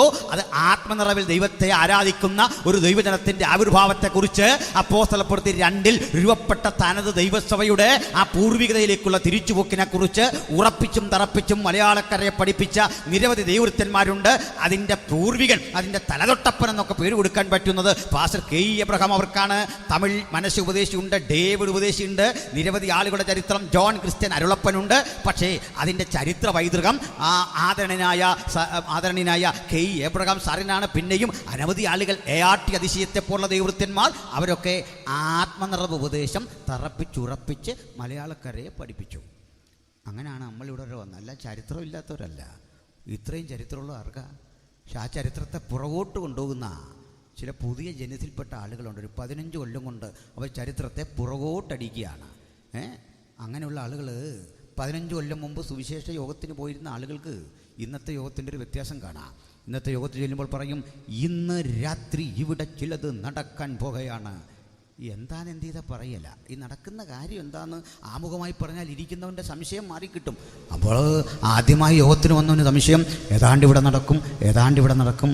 ഞങ്ങളുടെ നാട്ടിൽ ഇങ്ങനെ നടത്തി ഞാൻ ഒരച്ഛനോട് ചോദിച്ചു, ഇന്നലെ നിങ്ങൾ പറഞ്ഞു ഏതാണ്ട് ഇവിടെ നടക്കും, ഒന്നും നടന്നില്ലല്ലോ, നാളെ വരാൻ പറഞ്ഞു. പിറ്റേ ദിവസവും ഒന്നും നടന്നില്ല. 3-ാം ദിവസമായി കഴിച്ചപ്പോൾ ഞാൻ ചോദിച്ചു, എന്നോട് അദ്ദേഹം വന്നിട്ട് പറഞ്ഞു, ബ്രദറെ അത് ഞാൻ പറഞ്ഞു എനിക്ക് മനസ്സിലായി, അച്ഛൻ ഉദ്ദേശം എനിക്ക് മനസ്സിലായി, എൻ്റെ സംശയം എല്ലാം മാറി. എന്തോ നടക്കുമെന്ന് അദ്ദേഹം ഉദ്ദേശം അറിയണ്ടേ, വണ്ടി ഇല്ലാത്തോ നടക്കുമെന്ന്. അതെനിക്ക് പിടിയിട്ടേ. ഇന്ന് രാത്രി ചിലത് നടക്കും. ഇതൊരു 15 കൊല്ലമേ ആയുള്ളൂ ഈ നടപ്പ് തുടങ്ങിയിട്ട്. അതിനുമ്പ് വചനമായിരുന്നു. ഇത്തരം യോഗങ്ങളുടെ ഒക്കെ ഒരു അനുഗ്രഹവും സന്തോഷവും ഒക്കെ. ഹല്ലേലൂയ. നമുക്കത്തരം പൂർവികതയിലേക്കൊന്ന് തിരിച്ചു പോകണം. അതല്ലേ എൻ്റെ സന്തോഷം. അപ്പോൾ ഇതൊക്കെ പറഞ്ഞെങ്കിലും ഈ മലയാളികളായ നമുക്ക് ലക്ഷണമൊത്തൊരു ബൈബിള് തന്നത് ആരാന്ന് ഞാനൊന്ന് പറയാം. മലയാള പരിഭാഷയ്ക്ക് ഈ തുടക്കം കുറിച്ചത് സെനറ്റ് ഓഫ് ഷെറാംബർഗ് കോളേജിൻ്റെ വൈസ് പ്രിൻസിപ്പലായ ക്ലോഡിയസ് ബുക്കാനനാണ്. ബുക്കാനൻ മുംബൈയിലെ കൊറിയർ പ്രസ്സിൽ അച്ചടിച്ച ബൈബിളിൻ്റെ ഏതാനും പരിഭാഷ നമുക്ക് കൊണ്ടുതന്നു മലയാളത്തിൽ. അത് 4 സുവിശേഷങ്ങളെ ഉണ്ടായുള്ളൂ. പക്ഷേ ആ സുവിശേഷമൊക്കെ ഇങ്ങനെ സഭയിൽ വായിച്ചപ്പോൾ നമ്മുടെ സഹോദരിമാർ പറഞ്ഞു, കാര്യം ബൈബിളാണെങ്കിലും ഞങ്ങൾ പോയി കഴിഞ്ഞ് നിങ്ങളത് വായിച്ചാൽ മതി. എന്താ കാര്യം? മത്തായിയുടെ സുവിശേഷമല്ലേ, അതിനെന്താ കുഴപ്പം? അതിലെഴുതിയിരിക്കുകയാണ്, അബ്രഹാം ഇസഹാക്കിനെ ജനിപ്പിച്ചു എന്നതിന് അബ്രഹാം ഇസഹാക്കിനെ പെറ്റാൻ, ഇസഹാക്ക് യാക്കോബിനെ പെറ്റാൻ. തമിഴ് ചുവയുള്ള ഈ മലയാളം കേട്ടിട്ട് പറഞ്ഞു, ഇത് സംശുദ്ധ മലയാളമല്ല. അതോടെ ആ പുസ്തകം അടച്ചു വെച്ചു. എന്നാൽ കാലം കുറേ മുമ്പോട്ട് പോയപ്പോൾ 1819 ആകുമ്പോഴേക്കും കോട്ടയത്തെ CMS കോളേജിൻ്റെ പ്രിൻസിപ്പലായി മാറിയ റവറൻഡ് ബെഞ്ചമിൻ ബെയ്ലി, അദ്ദേഹം കൊല്ലനെ വിളിച്ച് അച്ചൊക്കെ സ്വയം നിരത്തി ഉണ്ടാക്കി അതിൽ അക്ഷരങ്ങളെല്ലാം കൃത്യമായി പണി കഴിപ്പിച്ച് ഒരച്ചുകൂടം ആദ്യമായി കോട്ടയത്ത് സ്ഥാപിച്ചു. നോക്കണം, അങ്ങനെ കോട്ടയത്ത് അച്ചുകൂടമൊക്കെ സ്ഥാപിച്ചിട്ട് ഇതൊന്ന് പരിഭാഷപ്പെടുത്താൻ വേണ്ടി ആളെ തിരക്കി നടന്നോ. ഒറ്റ പെന്തിക്കുസാരനെ കിട്ടിയില്ല, ഒറ്റ ബ്രദറുകാരനെയോ യാക്കോബുകാരനെയോ കത്തോലിക്കനോ ഒന്നും കിട്ടിയില്ല നമുക്കൊരു മലയാള ബൈബിൾ തരാൻ. അദ്ദേഹം ചെന്നിട്ട് അതിന് സമീപിച്ചത് 2 ഹൈന്ദവ സഹോദരന്മാരെയാണ്. ഇവിടെ ഈ വചനം കേൾക്കുന്നവർക്കിടയിൽ ഹൈന്ദവ സഹോദരന്മാരുണ്ടെങ്കിൽ അറിയണം, നിങ്ങളാണ് ഞങ്ങൾക്ക് ഈ പുസ്തകം തന്നത്. അതിന് ഞങ്ങൾ നിങ്ങളോട് കടപ്പെട്ടിരിക്കുന്നു. ഇതിലെ അക്ഷരങ്ങൾക്കും വാക്കുകൾക്കുമെല്ലാം ഈ രാജ്യത്തിലെ ഹൈന്ദവ സഹോദരന്മാരോട് ഞങ്ങൾ കടപ്പെട്ടിരിക്കുന്നു. ഈ വചനം കേൾക്കുന്നവർക്കിടയിൽ CSI സഭയിൽപ്പെട്ടവരുണ്ടെങ്കിൽ, ലൂഥറൻ സഭയിൽപ്പെട്ടവരുണ്ടെങ്കിൽ, ആംഗ്ലിക്കൻ സഭയിൽപ്പെട്ടവരുണ്ടെങ്കിൽ നിങ്ങളോടും ഞങ്ങൾ കടപ്പെട്ടിരിക്കുന്നു. നിങ്ങളാണ് പണം മുടക്കി ഈ പുസ്തകം പ്രസിദ്ധം ചെയ്തത്. ബെഞ്ചമിൻ ബെയ്ലി അന്നത്തെ ആംഗ്ലിക്കൻ സഭയുടെ മിഷണറിയായി ഇവിടെ പ്രവർത്തിക്കാൻ വന്നതാണ്. പക്ഷേ അദ്ദേഹം ഈ പരിഭാഷയ്ക്ക് വേണ്ടി ചെന്ന് കണ്ടുപിടിച്ചത് 3 പേരെയാണ്. ഒന്ന് കൊച്ചിയിൽ സ്ഥിരതാമസക്കാരനായ മോസസ് ഇസാർഭതി എന്ന ഒരു യഹൂദനെ. എന്തിന്? ഗ്രീക്ക്, എബ്രായ, അരാമിക്, ഇംഗ്ലീഷ്, മലയാളം, സംസ്കൃത ഭാഷകളിൽ അഗാധ പ്രാവീണ്യമുള്ള അദ്ദേഹത്തെ കൂടെ കൂട്ടിയിരുത്തി ഈ പുസ്തക പരിഭാഷ നിർവഹിക്കുമ്പോൾ തെറ്റുപറ്റൂല എന്ന് അദ്ദേഹത്തിന് തോന്നി. 2, പരിഭാഷയ്ക്ക് വേണ്ടി വിളിച്ചത് അറിയാന്നറിയണ്ടേ, ചാത്തുമെനോൻ എന്നു പേരായ ഒരു സംസ്കൃത, ഇംഗ്ലീഷ്, മലയാള പണ്ഡിതനെ കൂടെ ആരെ ഇരുത്തി? വൈദ്യനാഥ അയ്യർ എന്നു പേരായിട്ടുള്ള ഒരു ശ്രേഷ്ഠനായ സംസ്കൃത പണ്ഡിതനെ, മലയാള പണ്ഡിതനെ. ഈ 2 പേരും അവഗാഹ ജ്ഞാനമുള്ളവരായിരുന്നു. ഭാഷയിലൊക്കെ വലിയ കഴിവുള്ള ആളുകൾ. നമ്മുടെ ആളുകൾക്ക് ഈ പരിഭാഷ ഏൽപ്പിച്ചിരുന്നെങ്കിൽ അവരിതൊരു പരുവാക്കിയനെ. എന്തിന്? നമ്മുടെ പക്കലേക്ക് തന്നു ഈ പുസ്തകം പരിഭാഷപ്പെടുത്താനെങ്കിൽ നമുക്ക് ഈ ഭാഷയുടെ പിരിവുകൾ സംബന്ധിച്ച്. പിരിവെന്ന് കേട്ടപ്പോഴേ ആൾക്കാർക്ക് പേടിയായി. പൈസയുടെ കാര്യമല്ല ഞാൻ ഉദ്ദേശിച്ചത്. അക്ഷരങ്ങൾക്ക് പിരിവുണ്ട്, പല വിഭജനം. നമുക്കൊരു മലയാള അധ്യാപകനുണ്ടല്ലോ, ഞാൻ ഈ ഉപദേശി മലയാളം പറയുന്ന ആളാ, ക്ഷമിക്കണം, നല്ല കാര്യമൊക്കെ അദ്ദേഹം പറഞ്ഞു തരും, കേൾക്കണം. സക്കറിയ സാറ് ഈ ഭാഷയ്ക്ക് കരം, അധികരം, മൃദു, കോശം, അനുനാസികം എന്നൊക്കെ ഇങ്ങനെ അക്ഷരങ്ങളെ വർഗീകരിച്ചു വച്ചിട്ടുണ്ട്. നമ്മുടെ ആളുകൾ കരം പറയേണ്ടടുത്ത് അധികരം പറയും, കർത്താവ് എന്ന് പറയേണ്ടടുത്ത് കർത്താവ് എന്നേ പറയുള്ളൂ. അപ്പോൾ കേട്ടാൽ പറയും ആളൊരു ആത്മീയന, പക്ഷെ ഭാഷയോട് ചെയ്ത് വല്ലാത്തൊരു ഹീനകൃത്യമായിപ്പോയി. പിന്നെയും പറയട്ടെ, എന്ത് ചെയ്താൽ നമ്മൾ ഈ തെക്കന്മാർക്ക് ഈ ഫ എന്ന അക്ഷരവും ഭ എന്ന അക്ഷരവും തമ്മിലുള്ള വ്യത്യാസം അറിയില്ല. ഭാര്യ, ഭർത്താവ്, ഭുജം, ഭിത്തി, ഭാഷ എന്നേ നമ്മൾ പറയുള്ളൂ. അതുകൊണ്ട് അങ്ങനെയല്ല, ഈ ലിപ്പ് കൂട്ടിയടിക്കണം, എങ്കിലേ അക്ഷരം കറക്റ്റാവൂ, ആ ഉച്ചാരണം ശരിയാകൂ. പോട്ടെ. അപ്പോൾ ഇതൊക്കെ അറിയാവുന്ന ഭാഷാ പണ്ഡിതന്മാരെ ഈ ഇരുത്തി പരിപാടി കൊണ്ട് തുടങ്ങിയില്ലേ. അതിൽ ഈ വൈദ്യനാഥ അയ്യർ ശ്ലോകം പാടുന്നതിൽ അവഗാഹ ജ്ഞാനമുള്ള ആളായിരുന്നു. താരിൽ തന്നി കടാചാഞ്ചല മധുവ കുലാരാമ രാമ ജനാന നീരിൽ താർവാണ വൈരാകര നഗരതമോ മണ്ഡലീ ചണ്ഡഭാനോ നേരത്താതോരു നീയാം തൊടൂറി കളയായികയെന്നു മേഷാ കുളിക്കും നേരത്തിനപ്പുറം വിക്രമ നിവൃതരാഗന്ത കൽപ്പാന്തതോയെ. ഉണ്ണായി വാര്യരുടെയും മറ്റും മലയാള ഭാഷാ പ്രയോഗങ്ങൾ ഇടതടവില്ലാതെ പ്രയോഗിക്കാൻ കഴിയുന്ന ഉജ്ജ്വലനായ ഒരു മലയാള വാഗ്മിയായിരുന്നു ഈ ചാത്തുമേനോൻ. അതിചണ്ഡ രിപുഷണ്ഡ ഗള കണ്ഡന പണ്ഡിത ഭുജദണ്ഡ കലദണ്ഡധര പേർത്തു പേർത്തു ജന കീർത്തി മാന്യനള പാർത്ഥിവോത്തമ സൽകീർത്തികൾ കേട്ടേൻ ഓർത്തവനുടൽ കൂർത്തമൂർത്തം ഗജാസ്ത്രമേറ്റു നിർത്തുടൻ നെടുതായി വീർത്തു ഞാൻ ആർത്തയായേൻ. ഇതൊക്കെ നളചരിത പ്രയോഗമാണ്. ഇതൊക്കെ പഠിച്ചു ഭാഷയോട് അവഗാഹമായി ഇടപഴകുന്ന ഉജ്ജ്വലനായ 2 പേരെ ഇരുത്തിക്കൊണ്ടാണ് സായിപ്പ് പണി തുടങ്ങിയത്. നമ്മുടെ ആളുകളെ ഒന്നും ഇരുത്തിയില്ല. കാരണം നമ്മുടെ ആളുകളുടെ ഒരു വക്കിലേക്ക് ഇത് കൊടുത്താൽ ഉൽപ്പത്തി 1:1 അമ്മരെങ്ങനെ കാണിച്ചു നോക്കാന്ന് അറിയണ്ടേ? പറയാം. നമ്മുടെ ആളുകളെ ഏൽപ്പിച്ചാൽ ഉൽപ്പത്തി 1:1. അതെ, ആദിയുടേതായിരിക്കുന്നതായിട്ടുള്ളതായിരിക്കുന്ന കാലയളവിൽ ദൈവം ആകാശഭൂമി സൃഷ്ടിക്കുവാൻ ആമേൻ സ്തോത്രം ഗ്ലോറി പ്രൈസലോ ഇടയാക്കിക്കൊണ്ടിരിക്കുന്നതായിട്ടുള്ളതായ ആമേൻ ഇങ്ങനെ പോവല്ലാതെ കേൾവിക്കാർക്കൊന്നും മനസ്സിലാവില്ല. അതുകൊണ്ട് സാഹിബ് പണിയറിയാവുന്ന ആമ്പിള്ളരെ കൂലി കൊടുത്തിരുത്തി. അതിൽ ഈ ചാത്തുമേനോൻ ഒരു വലിയ അക്ഷരഭക്തനായിരുന്നു. സരസ്വതി പൂജ, വാരധി തന്നിൽ തിരമാലകൾ എന്ന പോലെ ഭാരതി പദാവലി തോന്നണം കാലേ കാലേ എന്നൊക്കെ പ്രാർത്ഥിച്ച് ബൈബിള് പരിഭാഷ, ചന്ദനക്കുറി അണിഞ്ഞ്, തുളസി കതിരണിഞ്ഞ്, ഇഷ്ടദേവത പ്രാർത്ഥന കഴിഞ്ഞ് ശുദ്ധവൃത്തി വരുത്തി മാത്രമേ ഈ ബൈബിള് കൈകാര്യം ചെയ്യുള്ളൂ. പേടി വരുന്ന നിങ്ങൾക്ക്? നമുക്കുണ്ടോ ഇത്രയും ഭക്തി? അദ്ദേഹം പറഞ്ഞു, യേശുവും ഒരു ദേവനാണ്, ക്രിസ്തു ഭഗവാനെ എനിക്കിഷ്ടമാണ്. അദ്ദേഹത്തിൻ്റെ പരിഭാഷയുടെ സ്വാധീനമാണ് ഇരമ്യാവിലും മറ്റും കാണുന്ന യഥാ മാതാ തഥാ പുത്രി ഈ പ്രയോഗങ്ങളൊക്കെ സംസ്കൃതമാണ്. അപ്പോൾ അദ്ദേഹം അങ്ങനെ പ്രാർത്ഥിച്ചും പഠിച്ചും വചനമൊക്കെ ഗ്രഹിച്ചിങ്ങനെ പോകുമ്പോൾ എല്ലാ ദൈവങ്ങളോടും പ്രാർത്ഥിക്കും, യേശുവിനോടും പ്രാർത്ഥിക്കും. എല്ലാ ദിവസവും ഈ ക്രിസ്തുവിനോട് പ്രാർത്ഥിക്കാതെ ഉറങ്ങില്ല. അദ്ദേഹം വിശ്വസിച്ചു ഈ ക്രിസ്തുവും അനേക ദേവന്മാരിൽ ഒരു ദേവനാണ്. പക്ഷേ പരിഭാഷ പുരോഗമിച്ച് ഇങ്ങോട്ട് വന്നില്ലേ? അത് കൊലോസ്യർക്കെഴുതിയ ലേഖനത്തിലേക്ക് വരുമ്പോൾ അതിലെ ഒരു വചനം ഈ ചാത്തുമേനോനെ വട്ടം കറക്കി. ആ ചിന്താമണ്ഡലത്തിലേക്കൊരു പുതിയ ഊർജ പ്രസരണം ദൈവത്തിൻ്റെ പരിശുദ്ധാത്മാവ് വിട്ടുകൊടുത്തു.